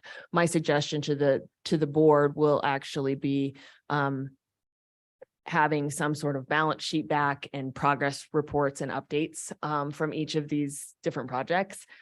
So that we know, all of us know exactly where all of the projects are in the process and how much money has been spent. I have had conversations because many of the people, have not done this before. This is a whole new group of people. And so there have been discussions around, do we have to have a separate account? Can we invest it? Can we utilize the money off of the investment on the interest and things like that? And so those questions have come up and we've had lots of discussion around them. You can earn interest and then utilize that later. And so I think that those discussions on exactly the process they're gonna iron out over the next few months, but we just haven't gotten there yet. So, Mr. Chairman, Commissioner Slaughter. with respect to that, Lauren, I had a conversation with Christina Marshall several months ago with respect to this, and she had suggested potentially using project accounting and looking at this. Have you talked with her about that by chance, or? I have not. It might be worth talking to her. I thought it was a good concept, what she was presenting. I'm not sure exactly how it would work, but the concept would give us an extremely accurate picture of what's going on within those projects, I think, if we could handle it that way. Yeah, I agree. I think part of my concern is the cost of an accounting system and who's going to be inputting that and, the whole process, just because it is technically under the Joint Powers Board and there's not operating cost for that. So I think that we can have further discussion and I can touch base with Christina on that, but I do like the concept. Yeah. Yeah, I had a similar conversation with her a while back, and the benefit of that is she would treat it very similar to how she currently treats grant projects, obviously. But it's very complex. And so I don't know, if Christina has the time to devote to that, because I know in past specific purpose projects, it takes a huge time commitment, but I do like the idea that, we know exactly where that money's coming and going, and it's not just sitting in an account forever or, waiting until time marches on and then it's spent, for intents that it wasn't voted to be approved on. So I think that's a good conversation to maybe follow up, but I don't know that she would have the time to keep track of all that, but. Mr. Chairman, I know the ship sailed on this one, but in future 6N initiatives, would it make sense, since the commission has such an interest in it, that we build in, that we look forward and build in management and oversight costs into the 6N initiatives and tell anybody who's doing a proposal, hey, we're gonna build into the proposal a 2% oversight or a 1% oversight or something like that. I don't know what that looks like legally, but we can look into it. I mean, we spend $1 and the auditors look at the dollar, but we're giving out millions and millions of tax money, and I'm just concerned that some of these projects that have happened in the past, some of the money didn't get spent like we were told it was going to be spent. And in the end, the buck stops with the county commission, I think, and we should look for some stronger oversight in the future. Like I said, the ship sailed on this one, but as we go forward, I think we should really look into that. I think that brings up a good point. Importance with the Joint Powers Board to approve requisitions and money as it's coming and going, I think is important, but there's also the accounting piece of it that's probably the most important. And, there's good people on the boards and they, have other jobs and volunteer different things. And so I think it would be better served to have a dedicated, financial representative that can truly understand, the money in, money out and how to distribute, the different interests and things of that. I mean, it's very complex. Having served on that last one, it's a lot of work. So it sounds like more to come on that. And once you have some more information, we'll, I guess, discuss it and take any action. Did you need direction on that, or is it just kind of an update for us? Or No, kind of an update. And then also, is the board, And I don't think we need a motion on this because it's not officially approving, but are you all okay with us moving forward with the process of bonding for North Sweetwater Water and Sewer District? And then once that's ready, bringing that back in front of the board for approval. It's hard for me to say because I don't know the details of that. I mean, I'm open to, if they're shovel ready and they want to get going on it, but there was some discussion about, I think Green River didn't want to bond because they felt like they could go, loan the money cheaper than they could bond for it. So I don't know, but I guess once you have those discussions with Stiefel and you can figure out, interest rates and once you establish the banks you're working with and all that, maybe it's easier for us to make a decision. That's just my thoughts on it, but I feel like I can't really answer until I know some of those numbers. Mr. Chairman, that would be my concern also. I think moving forward with it, it would be difficult because as you stated earlier, it's going to depend on how much is bonded, what the bonding costs are going to be. Yep. And so doing a small piece like that, it would be hard to do that at this point in time without having that further information. Well, to get the further information, we have to move forward with the conversation. That's why I'm saying. Yeah. I just want to make sure everybody's okay with moving forward with that conversation with Stiefel and North Sweetwater. And then we'll figure out it'll have the bonding rates, it'll have all of that, but we do have to do the additional things. So I think you have our blessing. cool. We'll move forward with that. Thank you. Any other questions, commissioners? Thanks, Commissioner Shanefield. Appreciate your work and update on that. We'll go back to item number 9, which is the request approval of the UMR plan letter. Mr. McLean here to give us the details. Good morning, Gary. Morning, County Commissioners. This is a fairly straightforward item in front of you. As most of you know, at this point, we contract with UMR to pay the health insurance claims. They act as our third-party administrator. And in order for them to do that, they have what's called a summary plan description or an SPD that tells them how to pay claims, and that defines our plan. Each year, obviously, there's change in the federal regulatory environment, such as the Sunshine Law and other things that necessitate changes to the summary plan description. One of the things that's important with these changes, they're relatively minor and they're outlined in here. And I said most of those are regulatory changes, but it's important to do these because there's an alignment that has to happen with the stop loss carriers. So the stop loss insurance uses the SPD to determine what their risk is, what they're going to cover above the $200,000 that we self-fund. And so if those changes aren't timely included in the contract, they could deny covering certain elements of coverage because it wasn't part of the contract. So the purpose of these regular, as opposed to waiting till January to do them or other times, is to make sure that the plan stays current and that the stop loss provider remains engaged to cover those claims. So the summer modification is enclosed. There's nothing particularly notable in there.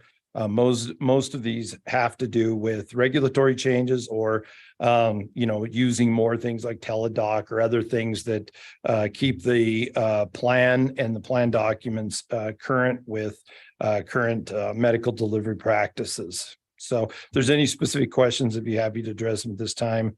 Otherwise, I'd request permission from the board to authorize the chairman to sign the amendments.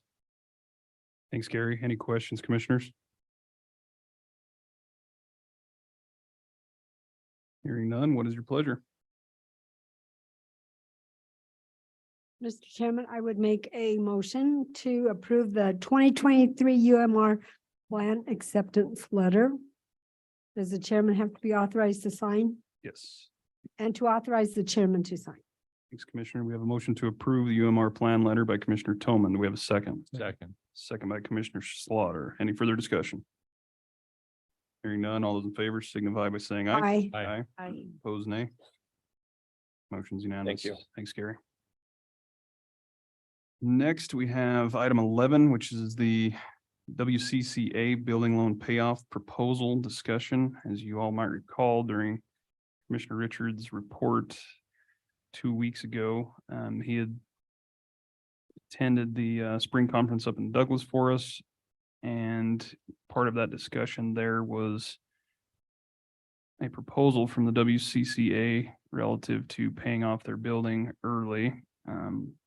Commissioner Richards can probably inform us a little bit more on that, but these next two are kind of an outcome from that meeting, and I do have the WCCA meeting on Friday this week where they're looking for some direction, so I'll be voting on our behalf. So I felt like I wanted to bring this all before you to see what your pleasure is so that I can relay accordingly. I did in the packet include what that additional building loan payoff would amount to for Sweetwater County. It's looking $34,944, which would be additional to the dues to be a member of WCCA. And I don't know, Commissioner Richards, if there's anything further to add to that. Just a couple points of background. One, there's a note on the construction of the WCCA offices. And what they would like to do is the interest rate on that is going to be variable as in 2 years. It's a 13-year note, but they're going to readjust the interest rate in 2 years. And there's a fear that it's going to be about double the current interest rate. So their hope is to just pay off that building now and pay off that note and not be in mortgage debt anymore. There was discussion to allow counties to spread that over 2 years because it is 2 years before the payoff. And some of the counties felt that it would be hard to double their dues over 1 year, but they could do it over 2 years.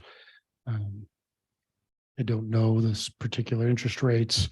I know they hope to save quite a bit of money in the long run doing this. They said they would like to use it to lower our dues in the future.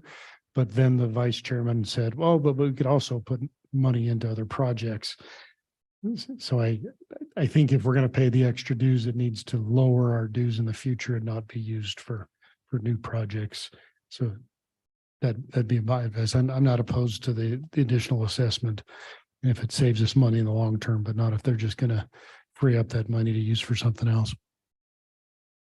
Yeah, that's my fear with it too. I mean, they can say what they want now, but if it's not in concrete, then does it actually lower our dues? I mean, I think it's good for the organization, but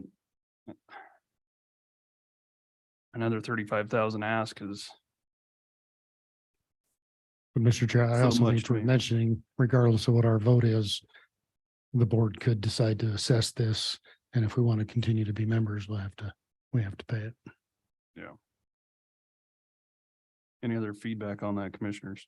Yeah, when you do the vote, Mr. Chairman, I would suggest that you ask for the 2 years and that there be a stipulation that it does reduce our dues by that full amount of whatever they've been collecting. Any other feedback? And Mr. Chairman, I had some questions that came up in my mind after the meeting. They're asking for an additional 490,000 total statewide in membership assessments. But I don't believe that our mortgage is quite that large. I think it was closer to about 390,000.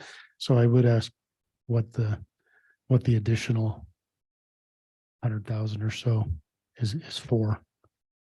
Okay. And I could be wrong on those numbers, but that's kind of what I took out of it when I was looking through their papers.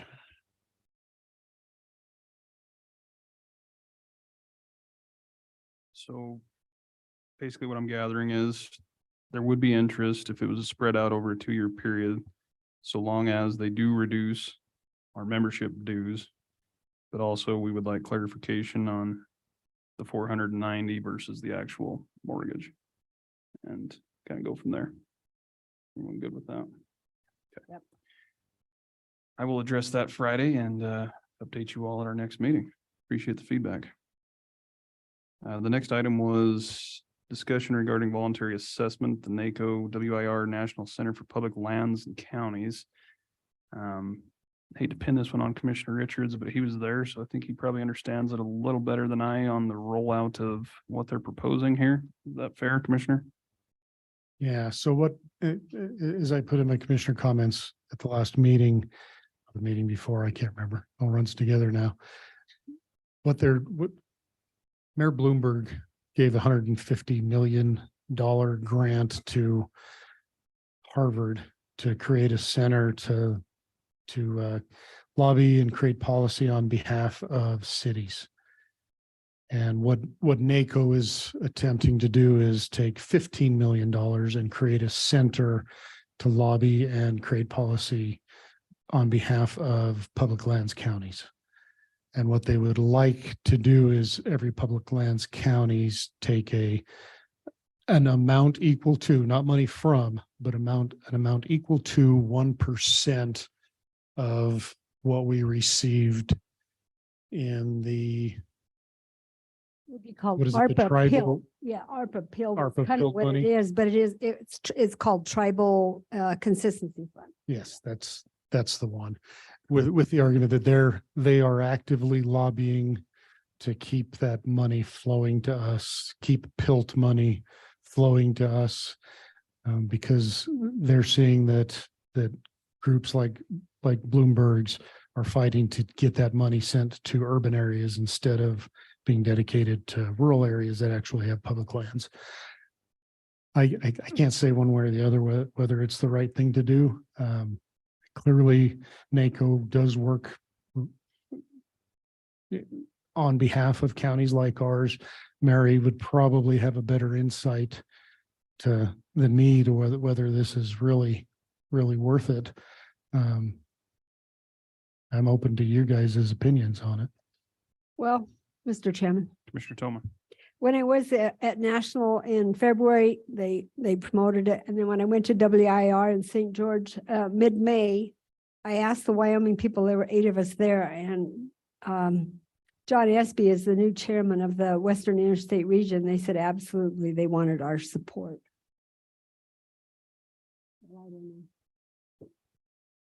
So I believe the dues, it looks like 1% for Sweetwater would be $36,912.03 for both fiscal year 23 and 24. I think 70,000 was. Yeah. Yeah, there's They were asking. And it is a 73,000. completely voluntary assessment, but it is possible we could see long-term financial benefits. Those PILT monies that we get are pretty problem with substantial that- and pretty important. Oh, excuse me. The problem with the PILT is they have to fight for it every year. It's not, they're trying to get a permanent PILT thing through Congress, and that's been the issue. But why is it going into fiscal year 23? Do you know? I think it's because they're just basing it off of those 2 payments that we received from those We rec- distributions. We received 2 equal payments. Yeah, Oh. we received 3.9 ARPA PILT in 23 and 3.9 again in 24. I see. So they're not asking for payment in fiscal year 23. That's just how they're getting their 1% valuation. I got you. Okay. I read that wrong. Mr. Chairman, I think that it's a good investment for the future of the county. So I would be supportive of doing this. So I wonder, does anyone else have any feedback or input on that? Sounds like Commissioner Tillman and Slaughter in support. I would imagine if there is consensus, we could add that into our Our budget budget. this afternoon. Do we need a motion? I don't think so. I think we could do it as part of our budget process. And if we put money aside for it, great. And then we have forever to decide if we want to join. Yeah, I don't think there's a specific due date. And then I know they are going to be discussing this at the WCCA meeting on Friday as well. So if we have a general consensus, I think we can throw it in the budget this afternoon and then figure out the approval process moving forward if that works for everyone. Okay. Sounds good. That takes us right into break. We are right at an hour ahead of schedule. Wow. Is there a special award? We should get a big pat on the back from you. Mr. Chairman, do you want to work on board appointments? Yeah, is everyone good with that? Anybody else? I'll knock out board appointments and then we'll just have the hospital to give their update and then we can discuss their budget amendment at that time as well. There's a lot of board appointments to go through. So yeah, Mr. if everyone's Chairman, on on the board. board appointment. May I say something? Yeah, go ahead, Commissioner. I'm not sure all the reappointees knew that they had to reapply, so a lot of them are blank, so I don't really know if they want back on there, if they didn't submit something. I believe that's, So if they Is it- haven't resubmitted, we don't consider them then, right? that's correct. Yeah. Okay. So I need to know. I know Commissioner Shanefield had one say that he applied this morning, which was David Halter on fiber optics. He hadn't prior to that, but I guess we can address that when that one comes up. But with that, the first one under tab E is the airport board. Expiring member is Sean Valentine. He was filling an unexpired term. He has reapplied. We also have another applicant of John Stainbrook. Mr. Chairman, Commissioner Toman. I would recommend reappointing Sean Valentine. He's only been on there a year and a half, maybe 2 years. He is very interested in continuing, and the airport board is interested in having him continue. Was that a motion, Commissioner? Yes, I can make a Okay. motion to reappoint Sean Valentine to the airport board as the county representative. Do you have a motion to approve reappointing Sean Valentine to the airport board? Do we have a second? Second. Original motion by Commissioner Toman, second by Commissioner Richards. Any further discussion? Hearing none, all those in favor signify by saying aye. Aye. Opposed, nay. Motion's unanimous. Next on the list is the Community Fine Arts Board. The expiring member is Susie Von Ahrens, and we have one applicant, which is Christopher Costigan. There was another one in there, but I believe that was for confusion as a job applicant, so I don't think that applies. With that, what's your pleasure, commissioners?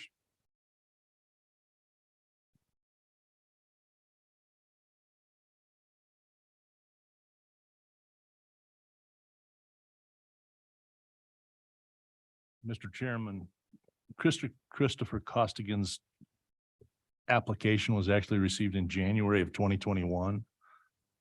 I don't know that we wouldn't want to verify that he's still willing at this point in time. I'm not sure what the protocols would be for that, but Mr. Chairman, I think our applications are good for 2 years. So that would be an expired application. I'm searching. Yeah, you're right. I didn't catch that. Okay. Do you want to table that one for now? We can either reach out to Mr. Costigan. We didn't have any other applicants anyway, so everyone good with tabling? Yeah. Yep. So entertain a motion to table the Community Fine Arts Board appointment. So So moved. Motion by Mr. Oh, Commissioner Shanefield, second by Commissioner Richards. Discussion? should we re-advertise asking for applicants? I think it has been. Yeah, we've advertised, I think 3 or 4 times. It's a hard one to fill, I know. Yeah. Who's our community fine arts liaison?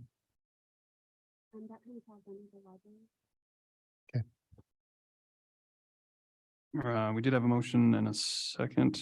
All in favor, signify by saying aye. Aye. Aye. Opposed, nay.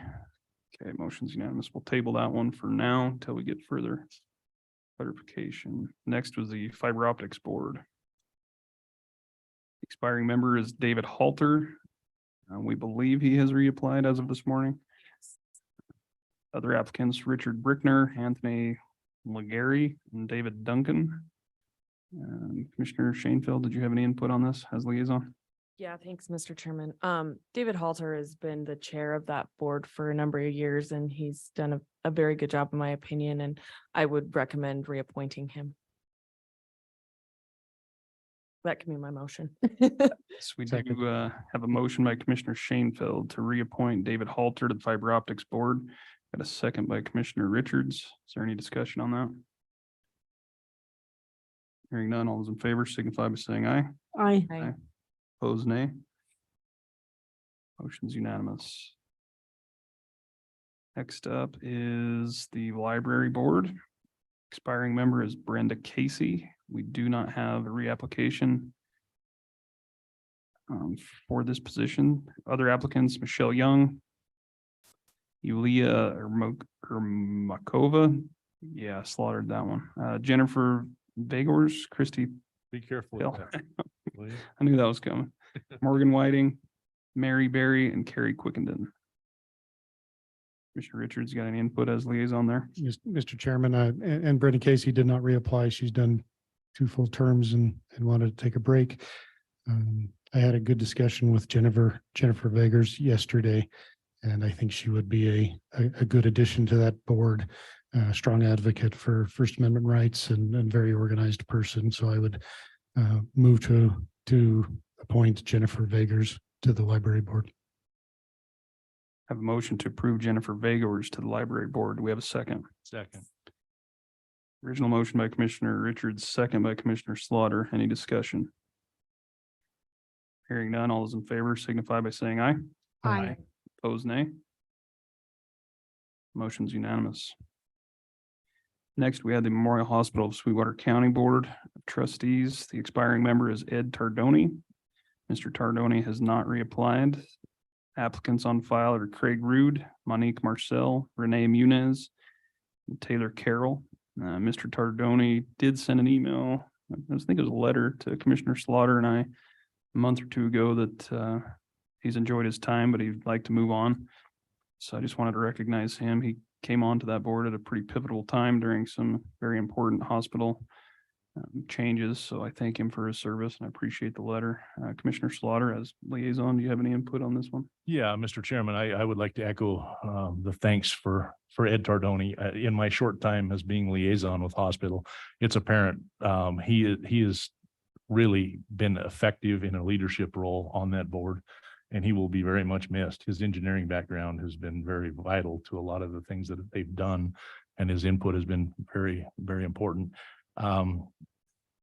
I have spoken with representatives of the hospital. They believe that Craig Rude would be a good fit for that board position. I too, I've known Craig for a long time. With his background, I think he would be an excellent fit for that board. And I would therefore nominate, or I would move for approval of Craig Rude for the position that is vacant on the hospital board. I would second that. I think he'd be great. Thanks, Commissioners. We do have a motion to approve Craig Rude to the Memorial Hospital Board of Trustees by Commissioner Slaughter. We have a second by Commissioner Toman. Any discussion on the appointment? Hearing none, all those in favor signify by saying aye. Aye. Aye. Opposed, nay. Motion's unanimous. Mr. Chairman, I would just again thank Ed Tardoni. He did a futuristic study of what the future of medical service needs are going to be, and it was very interesting. So we're transitioning from that elder population to the younger and how we could better serve them. It was, he presented it last year at Green River at their annual meeting. Very good. Yeah, very important board, very difficult board. So we look forward to adding Craig to that. And once again, thank Ed for his time there. Next is museum appointments. We do have 3 expiring terms. One being Rochelle Rawlings Carroll, who did not apply for reappointment. Next being Bud Allen, who did apply for reappointment. And the last being Jennifer Wilmette, who did not apply for reappointment. Other applicants on file are Stephen Boyd, Tracy Sigler, and Randy Walker. And I would ask if Commissioner Shanefield has any input as liaison. Yes, so I would suggest reappointing Bud Allen. This is, I believe this is his first term that he's completing on the board. And he's been very actively involved. And then I would also suggest Randy Walker and Steve Boyd be the other 2 appointees. I would also like to tell Rochelle and Jennifer, thank you for the time that they've served on the board. They've done a fantastic job and both have put in a lot of time and effort and energy. And so I think that we are blessed to have this many people who are applying for these positions and willing to volunteer and spend their time, making our county a better place. And so I just wanted to say thanks.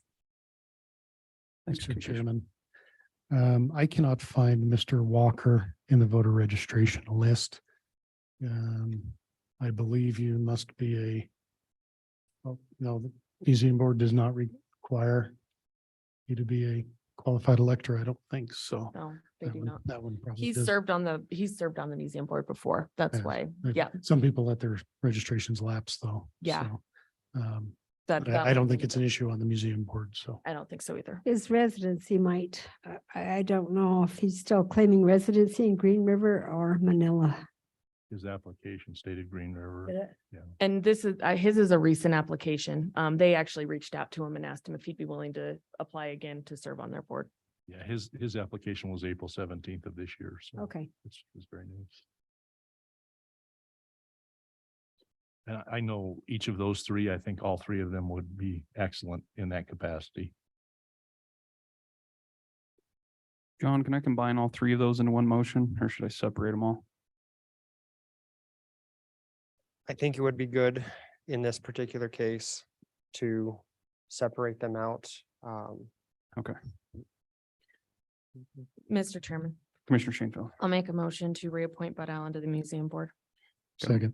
A motion by Commissioner Shanefield to reappoint Bud Allen to the museum board. We do have a second by Commissioner Richards. Any discussion? Hearing none, all those in favor signify by saying aye. Aye. Opposed, nay. Motion's unanimous. Mr. Chairman, I'll make another motion to appoint Randy Walker to the museum board. Got a motion to appoint Randy Walker to the museum board by Commissioner Shanefield. Do we have a second? Second. Second by Commissioner Richards. Any discussion? Hearing none, all those in favor signify by saying aye. Aye. Aye. Opposed, nay. Motion's unanimous. Mr. Chairman, I'll make a motion to approve or to appoint Steve Boyd to the museum board. I've got another motion to approve Stephen Boyd to the museum board by Commissioner Shanefield. Do we have a second? Second. Second by Commissioner Richards. Any discussion? Hearing none, all those in favor signify by saying aye. Aye. Aye. Opposed, nay. Motion's unanimous. Keeping the pace from a minute taker over there. It's really hard for me to go this slow. A lot of important appointments, so I want to make sure we're getting through it. It's good to see some participation in the application process too. Next, we have Planning and Zoning Board. Expiring members are I have Joan, that's John Doak and Mark Lyon. Both of which did apply for reappointment.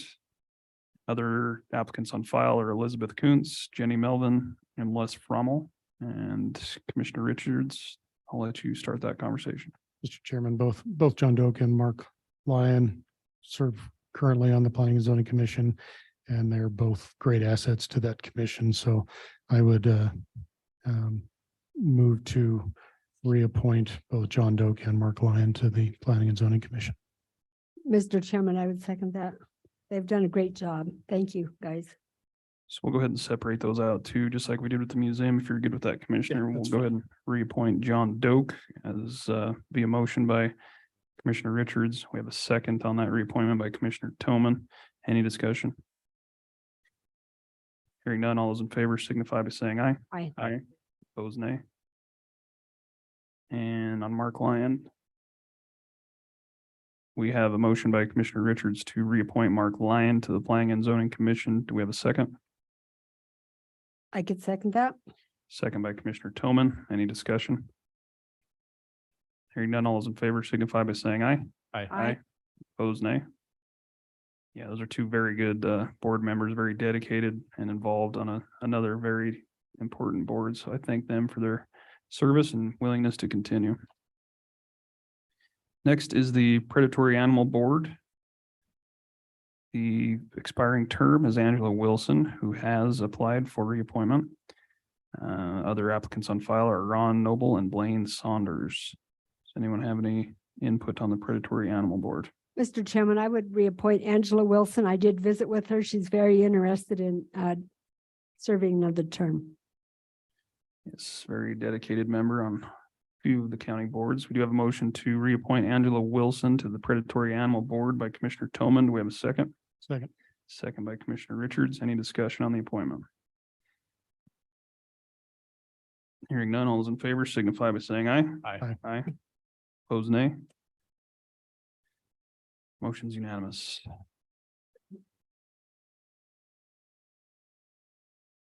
Next, we have the solid waste number 2, which is Wamsutter and Bear Oil. We've got two expiring terms, one being Robert Martin, who did apply for reappointment, the other being Harold Good, who did not apply for reappointment. One application on file came in, which was Butch McFall. So I would ask if there's any input for the solid waste number 2 board, commissioners.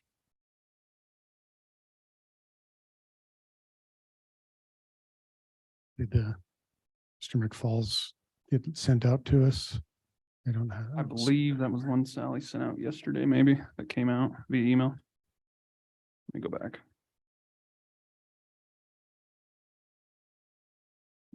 Library. Yeah. Sally emailed it to us yesterday morning.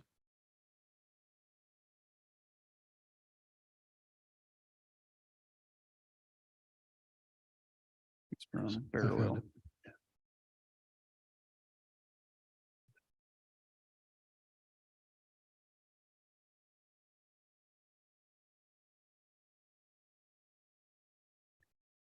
Well, I would entertain a motion to reappoint Robert Martin to Solid Waste District Number 2 Board.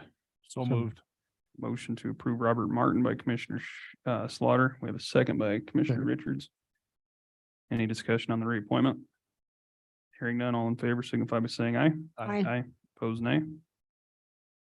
Being there's only one applicant on file, I would entertain a motion to appoint Butch McFall to the Solid Waste District Number 2 Board. So moved. Motion by Commissioner Richards. Do we have a second? Second by Commissioner Shanefield. Any discussion? Hearing none, all those in favor signify by saying aye. Aye. Opposed, nay. Motion's unanimous. Next, we have the Solid Waste Eden Board. The expiring term is two of them, Frank Keeler and Harvey Tynes, neither of which applied for reappointment. Other applicants on file are Clifford McGowan, Michael Budelman, and Tiffany Toman. Mr. Chairman, Clifford McGowan is deceased. Very sorry for that. I was not aware of that. So we only have the two, Mike Budelman and Tiffany Toman. Thanks, Commissioner. My condolences there. I wasn't aware. With that, what's your pleasure, Commissioners? Looks like we have two Mr. openings and two applicants. Mr. Chairman, I would move to appoint Mike Budelman to the Eden Valley Solid Waste. Got a motion to approve Michael Budelman by Commissioner Toman. Do we have a second? Second. Second by Commissioner Richards. Any discussion? Hearing none, all those in favor signify by saying aye. Aye. Opposed, nay. Motion's unanimous. And I'd entertain a motion to appoint Tiffany Toman to the Solid Waste Eden District. So moved. Motion by Commissioner Richards. Do we have a second? Second. Second by Commissioner Shanefield. Any discussion? Hearing none, all those in favor signify by saying aye. Aye. Aye. Opposed, nay. Motion's unanimous. Next, we have the Southwest Counseling Board. We have an expiring term for Rich Fisher, who is filling an unexpired term. He has applied for reappointment. Now, we also have a vacancy on this board. And we had, which term would start effective in July as well. So same term as Mr. Fisher here. Applicants on file include Margene Chu, Jeffrey Smith, Melissa Bates, Chad Rawson, Kathleen Nill, and Jenny Melvin. My recommendation would be to entertain a motion to reappoint Rich Fisher to the Southwest Counseling Board. So moved. Motion by Commissioner Richards. Do we have a second? I would second that. Second by Commissioner Shanefield. Any discussion? Hearing none, all those in favor signify by saying aye. Aye. Aye. Opposed, nay. Motion's unanimous. It wasn't listed on there, but we've had this vacancy since I believe it was board member Tom Jarvie stepped down. We were trying to get some interest in applications to fill. So my recommendation on this would be Melissa Bates. She's got a very strong background in mental health, and with her position at the hospital, she brings a lot of wealth of information in this field, and I think would be a good fit for this board. So I'd entertain a motion to appoint Melissa Bates to the Southwest Counseling Board. Miss, So moved. oh, Okay. Motion by Commissioner Slaughter. Do we have a I would second? second that. Or second by Commissioner Tillman. Any discussion? Hearing none, all those in favor signify by saying aye. Aye. Aye. Opposed, nay. Motion's unanimous. And lastly is the Star Transit Board. Expiring term is for Jeannie Demus. She did not apply for reappointment. The only application on file is Virginia Bodyfelt. Mr. Chairman, Commissioner Shanefield. Do I'll make a motion to appoint Virginia Bodyfelt to the Star Transit Board. you have a motion to approve Virginia Bodyfelt by Commissioner Shanefield? Do we have a second? Second. Second by Commissioner Richards. Any discussion on the Yes. final appointment? Mr. Chairman, I noticed on the application that she was not willing to sign a conflict of interest disclosure. I would believe that it was probably just an oversight, and I think she probably misunderstood. But that would be of some concern, I would think. I'm searching here.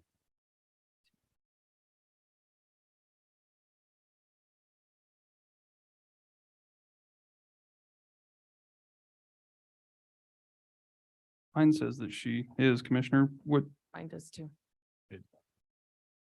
Go back because it it was on page 3 of 5. Mhm.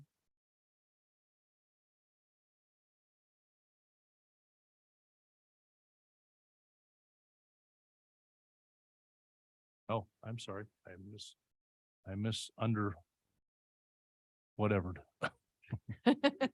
Probably just the one above where because it does say no above where the family member working in the organization, but Yeah. that's an important one either way, so. We do have, I believe, a motion to approve by Commissioner Shanefield. Did we have a second on that? Yes, we did. Okay. Okay. Any further discussion? Hearing none, all those in favor signify by saying aye. Aye. Opposed, nay. Motion carries. That was a lot of appointments to get through. Appreciate everyone's interest and volunteerism for wanting to serve and help make the county a better place. Lots of important boards there, and we look forward to working together on them in the future. That does bring us to our next item. About an hour and a half ahead of schedule, but the hospital did show up. You guys want to have that discussion now? You want to take a quick break and come back? Where's everyone at? Let's go. How long are they slated for? 15 minutes. 15, so by state statute, it asks that the memorial or that the hospital give an annual update in the month of June. But with our time constraint, to satisfy that, they were just gonna give a quick update because we had a busy afternoon with budget and executive and everything else. So they were planning on coming back in July to give us the official update. Little did we know we were gonna be this far ahead, but that's okay. You guys game to go early? Okay. Sounds like we're ready for you. Thanks for being here early. We're way ahead of schedule, so. This will move us along to tab F, which is the Memorial Hospital Sweetwater County Annual Update. Looks like we've got Irene Richardson here, Memorial Hospital CEO, I believe. Tiffany Marshall, Lena Warren. And Leslie Taylor. And they're gonna butter us up before they get started. Yay. Draft. I am not asking for money. Wow. They Quite nice. remember the events complex brought us food, so. Yeah. confusing. Right around lunchtime too. Nice. Thank you. You guys all have goodies. How are you? Oh, you're good. Well, thank you. Very much. All right. Thank you. How are you?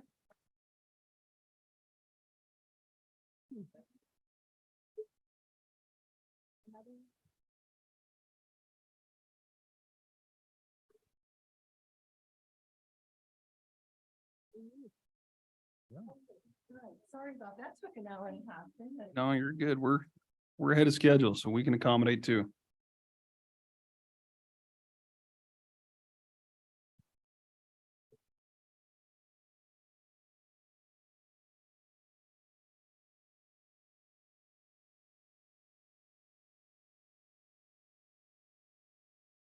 You want us to take a quick break, Irene? That allow you a little time? Okay. Let's take a 5-minute break. We'll come back at 11:50.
Always. This one went a lot smoother than last year's. We will go ahead and reconvene the meeting, just coming out of break. We did have a point of clarification. We needed to clean up on the museum board appointments. There was 3 members up for reappointment on that. And the staggering of those terms got off a little bit. It should be more of a 2-2-1 reappointment. And so with that, we're going to change one of the term limits to a 2-year term rather than a 3-year term. And I believe Commissioner Shanefield has a recommendation to change Stephen Boyd's term from a 3 to a 2, which will help with that staggering, if you're all good with that. And she will amend her motion accordingly. Mr. Chairman, I will amend my motion for Stephen Boyd to be appointed to the museum board for a 2-year term. Motion by Commissioner Shanefield, second by Commissioner Richards. Any discussion?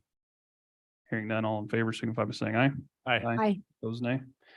Motion is unanimous. Thanks for that clarification. Appreciate that. And we're now on to action item F1, the Memorial Hospital Sweetwater County Annual Update. Once again, statutorily, the hospital is supposed to come before the commission to give an annual update. Because of our afternoon budget workshops and the amount of business we've been transacting, it was a lengthy presentation that Irene had prepared. And so to be compliant, we asked that she come give us a quick update, and then she'll give a full update next meeting or sometime in July. But I was a little concerned with the time crunch, and then here we are way ahead of schedule. So that's just our luck, but we appreciate you being here early, and I'll hand it over to you. Morning, Irene. Morning, Chairman West. Morning, fellow commissioners. Thank you for allowing us to come and make this presentation about the hospital. And again, thank you for allowing us to make the longer presentation in July. We really appreciate that. So as Chairman West stated, per statute, the Board of Trustees and I on their behalf shall annually report at the June meeting to the Board of County Commissioners all the important transactions for the previous 12 months. I just want to say the most important thing that we do at the hospital is to be able to take care of our patients. That's what we're here for. We're here for the patients of Sweetwater County. We're here to serve the community and the commissioners and our board in making sure that we treat the healthcare needs of the community and our patients. So that's really the most important thing that we do, but we understand that there is business transacted, and we want to make sure that we do our diligence to ensure that we follow the statute and report on that. So again, we're a Joint Commission accredited 99-bed rural acute care facility. We have 550 employees approximately, and of course, we serve the needs in our primary service area of Sweetwater County, but also beyond, and anyone who comes into our hospital. So what I would like to do is start out, let me flip my slides here. So I would like to start out with the County Maintenance Fund. We are truly grateful to the commissioners for all of the assistance that you give us. The Maintenance Fund, matching funds for SLIB grants, Title 25. We're very, very grateful, and we want to be good stewards of the money that you give us. So we think that accountability and transparency is paramount when funds are dispersed to public entities. So we want to make sure at this meeting that we are transparent with the funds that you've given us. So if you guys will notice in this packet here, the first page is kind of just a summary. The top is the vouchers that we've submitted for the Title 25 payments. You can see we've submitted $393,505.02 so far through May. And then we've got out of that total budget of $471,488, we've got about $77,982.98 left. So that's the Title 25 money. And then the maintenance fund, what was budgeted for the hospital was $1,448,215. And if you'll notice on the second, the more detailed page, that's the reconciliation of all of those funds so that you can see exactly where those funds went. And that ties to the 1,448,215. So we feel it's very important for you all to know where those funds went and how we use them, and that we are truly grateful for them because that helps us maintain our hospital. Of course, you know, it was built in 1978, and we're doing our best to make sure that the hospital is here for many, many years to come. And so these funds always help us do that. So thank you for that.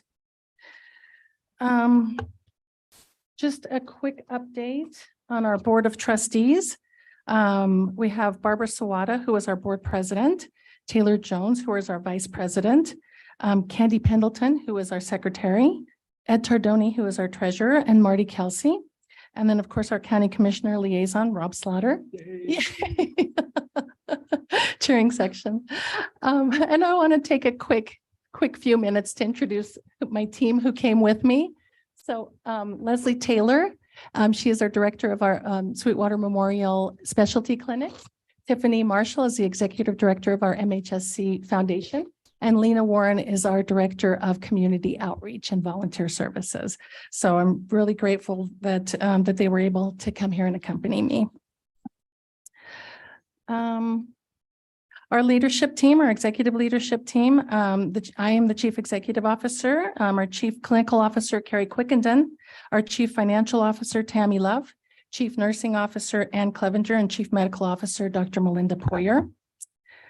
And then I have also included our most recent update of all of our medical staff that are employed physicians and mid-levels, including our nurse practitioners and our physician assistants. And they have their location. We have all the different specialties there, their phone numbers and everything. And we're really proud of this team. They work so well together, and we're very grateful that they're here living in Sweetwater County, taking care of our patients. On the next slide, you can see all of our services that we offer. We've introduced a couple of new services. Our walk-in clinic has been amazing. We've been able to serve the needs of the community in that way. We've got lots of new things coming up over the next year. We hope, again, lots of the projects that we were able to do through the SLIB grants and through the assistance of the matching fund from the commissioners and our foundation. And so we have lots of new things coming up. We're really excited for that. And then just a quick update. So we're very grateful for our strong relationship with our Board of Trustees, with our foundation board, with our Sweetwater County Commissioners, with our Wyoming Hospital Association members, and the regional and national AHA members. I think it's very important to work collaboratively and to make sure that we're trying to push the best healthcare that we can for the residents of Sweetwater County. It's always good to have good local support with our boards, and then also the commissioners, and then kind of that state and regional and national assistance with the advocacy that the American Hospital Association and the Wyoming Hospital Association can give us. We are making progress with our community perception. We are willing to field questions, listen to suggestions, and be transparent about the hospital. We'd like people to come to us and tell us what we could do better, and if we can do things better. We also like to hear things that we do well. And so we welcome that, because we want to make sure that we're the hospital that people choose to come to. As you know, I think we've been at the commissioners' meetings every month since the beginning of the year, which is wonderful. We refinanced our Series 2013 bonds and converted them to tax exempt bonds. This will save the hospital in excess of $5 million over the next 15 years. We were very excited to do that, and very grateful to the partners that we had, Piper Sandler, who were able to get that for us, and also Hathaway and Coons, and then all of our team that we were able to get that accomplished. And then do that right before interest rates went up. We were super lucky when that happened. Our financials remain strong, and our bond covenants are strong. This is in an era where state, regional, and national hospitals are struggling a little bit to protect bond covenants. I hear that whenever I go to different conferences around the state and around the region and nation. Of course, our number one goal is to make sure that we have positive cash flow and that we do not violate bond covenants, and we're doing well there. I think the most important thing also, and again, this with the assistance of the commissioners with the maintenance fund, in 1 year, we have reduced the age of plant from 14 years to 10 years. That's huge. What we want to do is make sure that that number is low. So in some financial indicators, you want the number to be high. In this one, we want it to be low. I think we've done an excellent job, and kudos to our maintenance department. And again, to our board, to the Board of County Commissioners for allowing us to do some of these projects that have allowed us to bring down the age of plant by 4 years. That's really a great thing for our hospital. Over the last year, we've improved most of our quality measures by 5 to 7%. That is even better than usually the industry than the industry increases are. So we're very fortunate to do that. And I think it's because we've put a lot of measures into place. We've looked at a lot of processes. We've improved a lot of processes. So we're very proud of those numbers as well. And we've been able to maintain our existing staffing levels. We were able to provide a 2% raise for our staff in fiscal year 2023 this year. And then again, while other state, regional, and national hospitals have laid off staff, leadership, and physicians, we've been able to maintain all of our staff. So we're very proud to be able to say that. We are working toward critical access hospital licensure. We've talked about that with the commissioners before. I think this is going to help us with our cost-based reimbursement. It's just a payment system that Medicare has designated. Right now, we are a standalone PPS hospital. That means we're a prospective payment system. So for our inpatients, we're paid based on a DRG. And that's about 50% reimbursement. For our outpatient services, we're paid based on a fee schedule, and that's about 24% of our charges. So we're working toward getting that cost-based reimbursement. That'll kind of help us more with cash flow. And so we're working on that. Nothing will change as far as our services. We'll continue to provide the exact same services that we provide now and see the same number of patients and provide the same quality care that we're doing right now. And so our most recent acquisition, which this is super cool and amazing for Sweetwater County, with the help of our Board of Trustees and the MHSC Foundation Board, we were able to bring the Da Vinci robot to our hospital. We've already done surgeries. We've already trained one of our general surgeons to do surgery on that and our staff, and then we'll be training our other general surgeon. We do have another general surgeon who will be joining us in September, and he's already robotically trained. So we're very excited about this. If you guys recall, we had the Da Vinci robot at the Red Tie Gala, and we were able to show it to the residents of the community. So we're very excited to bring that service to Sweetwater County. Also, in the handouts that we gave you, you're going to see a community benefit report. In conjunction with the University of Wyoming and the Wyoming Hospital Association, they created a community impact report for healthcare providers in Wyoming. Using that data, Tiffany Marshall created a community benefit report for our hospital alone. So I'd like for you guys to take a little bit of time to read through this, because it talks about all of our services, talks about all of our awards, how we're committed to excellence and quality care. And then if you guys, I just want to point out very quickly, and again, we can go over this in more detail at our more extended visit next month, but we call this a community benefit. If you go to the page that looks like this, that talks about investing in our community, we talk about the uncompensated care that we provide to Sweetwater County. Of course, you know, as the Memorial Hospital, we treat all patients. Everybody who walks through our doors, we treat every patient. And so if you can see kind of some of the write-offs that we experience, about $71 million in Medicare and Medicaid write-offs, about $11.5 million in bad debt. about 2.7 million in medical assistance. And we've been able, through our patient navigation team, we've been able to provide assistance in the amount of about $2.1 million to the residents of Sweetwater County.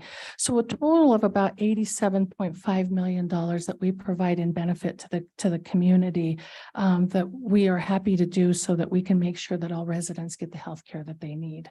And if you just kind of go through, of course, some of these numbers are for fiscal year 22. I'll have some updated numbers for you as well. And you can see some of our comments that the community is making about our providers.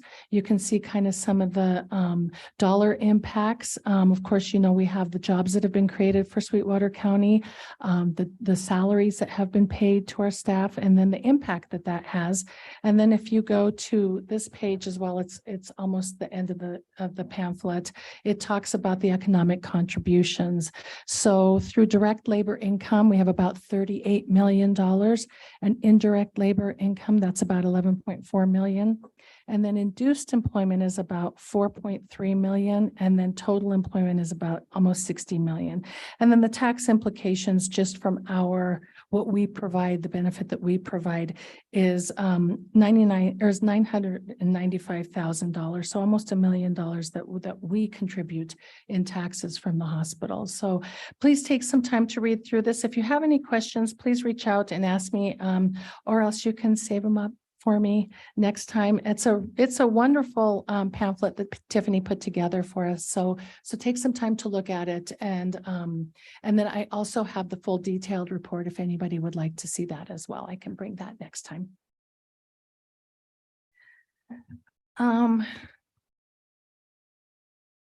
So next, our State Land and Investment Board projects. So we were successful in receiving 2 SLIB grants, and we were awarded both of them.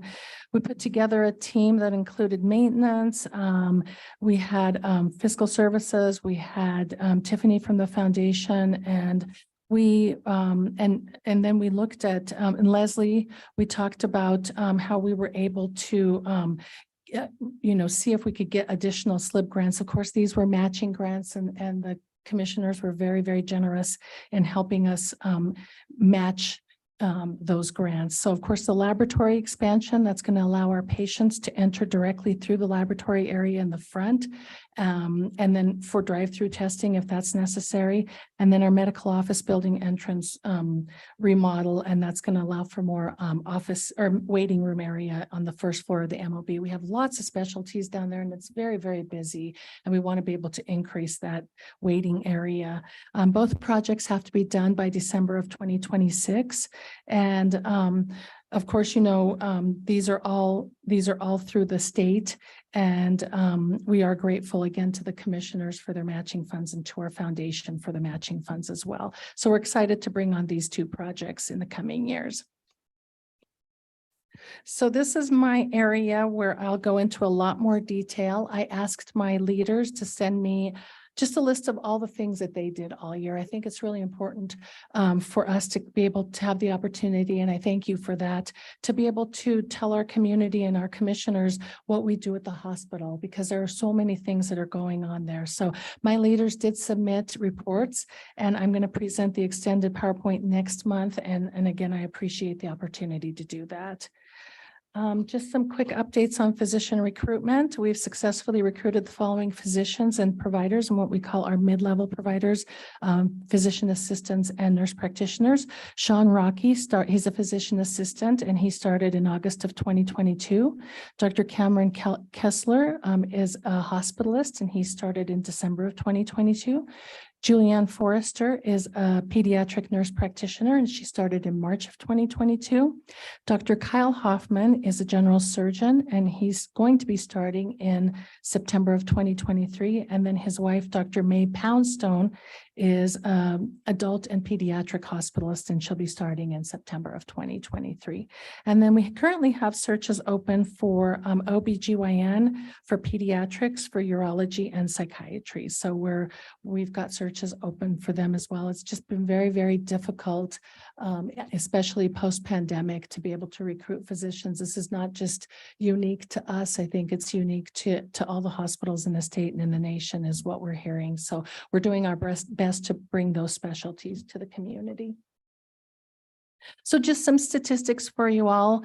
It's amazing how many people come through our doors annually and daily. And again, just our pleasure to be able to meet the healthcare needs of our community. But you can kind of see the numbers there and the huge impact that we have on the community. The 15.5 thousand ER visits, over 70,000 clinic visits, 121,000 lab visits, 25.5 thousand imaging visits, 1,800 inpatient admits, 5,700 patient days, almost 400 births, 1,500 surgeries, 5,000 dialysis treatments, 3,300 cancer center treatments, 5,100 physical therapy visits, 12,800 respiratory therapy, cardio and sleep lab visits, over 1,000 cardiac rehab visits, over 140,000 patient visitor and employee meals served, and over almost 400,000 pounds of laundry. I think they've been to my house. My son can do that in a week. So we've been really busy. That's our year for fiscal year 2023. So again, just our pleasure, and we're very grateful to be able to meet the needs of the patients and the residents of Sweetwater County. Again, special thanks to, of course, our Sweetwater County Commissioners and our Board of Trustees, and of course, the MHSC Foundation Board. We couldn't do this without you. We really couldn't. And we appreciate all the assistance that you give us, and we will see you next month for our extended report. What questions do you have? Thanks, Irene. We appreciate you taking the time to come over here and fit into our busy schedule.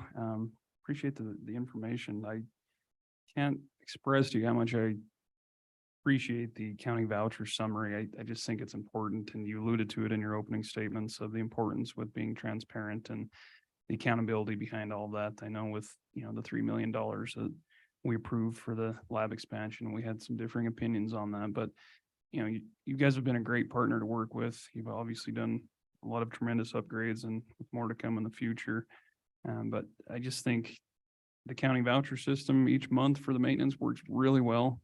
I really like that aspect of it, and the fact that it's trackable, and when we're getting asked the tough questions up here where that money's going, it's pretty easy to answer when you guys are as open and transparent as you are. So from my perspective, I just want to say how much I appreciate that, and we appreciate the partnership we have with you all. It wasn't me trying to be hard on you. It's just a matter of ultimately, we have to answer to that. So thank you for the very detailed report. Sounds like we'll have more to come on that, but lots of exciting things to come before the hospital in the next couple of years ahead. Comments, questions, commissioners? Thank you. You're welcome. I know you're waiting over there. Mr. Chairman, yeah, as liaison to the hospital, I would just like to say it has been an enlightening experience for me. I have learned an awful lot. I had no idea what takes place in a hospital. I'd been a patient a few times, but that was the extent. It is an amazing facility. I've seen from top to bottom, their staff, their administration, their board, they all work in concert, and we're very, very fortunate to have them in Sweetwater County. So I look forward to continuing my relationship. I think it's going to be a good one as we continue on, and I learn a lot more over the next several years. And I thank you for that. Thank you. Any other comments, questions, commissioners? Well, thank you for the report. We're going to keep you up there for just a minute. Okay. This morning, we had a budget amendment for the hospital, and we didn't have much information on that. So we didn't table it, but we delayed it knowing that you guys would be coming here to present today. I'm trying to find it. Hang on. We just didn't have much information what it was for. I don't know if you have any background on that, Irene, that you can help us. So I think every year, Bonnie Berry reaches out to Tammy and asks, since the budget was approved for a certain amount, when we submit our budget in April, we kind of estimate, I think. And so if we're still within that budget, and if not, then annually you guys just pass a budget resolution for that. So Bonnie did reach out to Tammy, I believe, on June 9th, and they kind of talked about the variances. And it looks like there was a variance. Our estimated total expenses are coming in close to about 116 million. And of course, our revenue is also over budget. But the categories that were over budget in expenses were primarily salary and wage expense, benefits, contract labor, supplies, and depreciation. And I think that just kind of probably, as you can see, our revenue is also up. We did have some increased volumes, so we kind of have, and then we did kind of bring on some new services, so we kind of had to accommodate those. And so that kind of impacts our salary and wage expense. Sometimes we're very fortunate that some of the travelers who come work at our hospital would like to stay. And so their expense is budgeted like in benefits, but when they come on as permanent or temporary employees, their expense goes to salary and wage. So there was an increase in salary and wage. Also benefits, that's kind of just a function of salary and wage. Our contract labor, our goal is obviously to reduce that. We'd like to have our own staff here. Our contract labor staff was able to help supplement our staff while during the pandemic. And of course, this was not, again, unique to our hospital. This is happening across the entire state, region, and nation, where people were just leaving the healthcare field. I mean, the pandemic was hard on everyone. And, lucky that we did have supplemental staff that we could access, and we could be able to help our staff and help our patients so that we could be able to do that. But that comes at a cost, obviously. We're trying to bring that down. We have plans and we have goals to bring that expense down. That has been incorporated into our budget for fiscal year 2024. So we'll be working on that. Supply expense, primarily that has to do with the supply chain. I mean, same thing, kind of just the residual effects of the pandemic that we just have been struggling to get supplies here. Sometimes we have to order in bulk. But most of that is our drug expense. Pharmaceutical expense was up about 38%. We couldn't have predicted it. We couldn't have anticipated it, but that's the reality of it. We did put in again an increase, not that high, I don't believe, for the fiscal year 2024 budget, but just to be cautious. I hope it doesn't go up that much, but that's primarily where we saw that huge increase in supply expense. Again, we did have a little bit of a volume increase. Again, we talked about that volume that we had that kind of went up a little bit over the last fiscal year, but this was mostly just inflationary costs that impacted us for the supplies. And of course, depreciation. And when we talk about, lowering the age of plant, that means we're putting assets on the balance sheet. And so our depreciation expense goes up as well. But that's a non-cash expense. So when we calculate our days of cash on hand and our debt service coverage, we take out the depreciation expense. So those are the things that we experienced over the last year.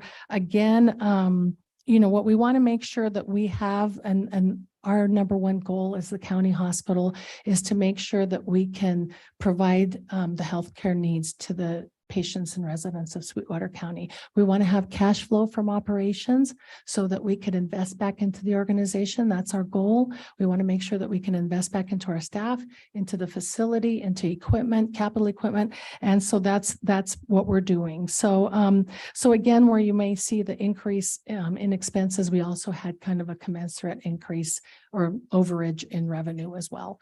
But those were the categories that were over in the budget. Okay. Appreciate the explanation on that. Any questions, commissioners?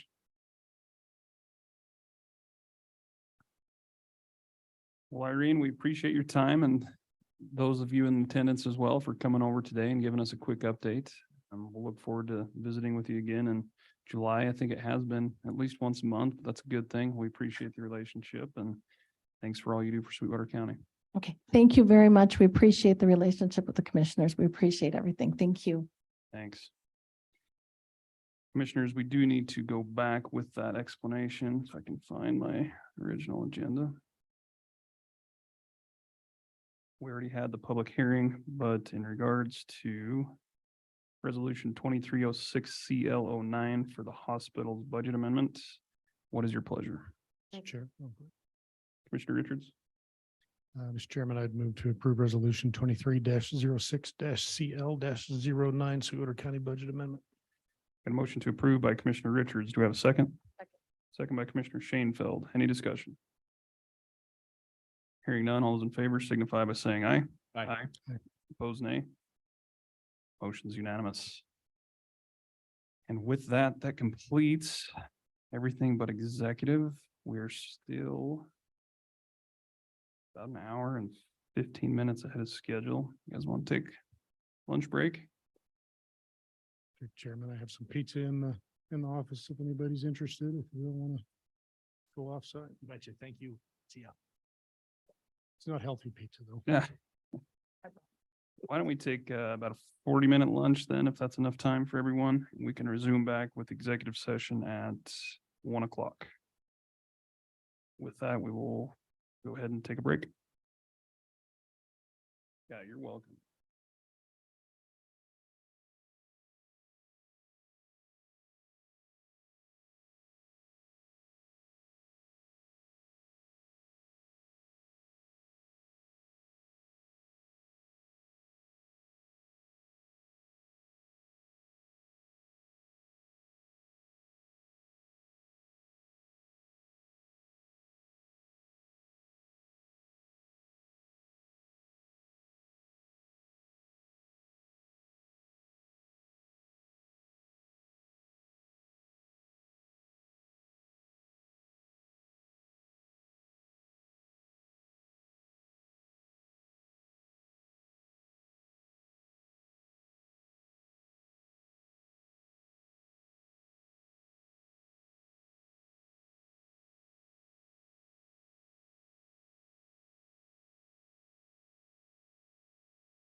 Okay, we'll call this meeting back to order.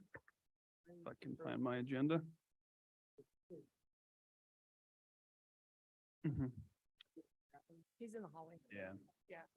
Yeah. Where we left off was we were through all of the regular business and we were gonna take a quick lunch break and reconvene to enter into executive session to discuss personnel and legal.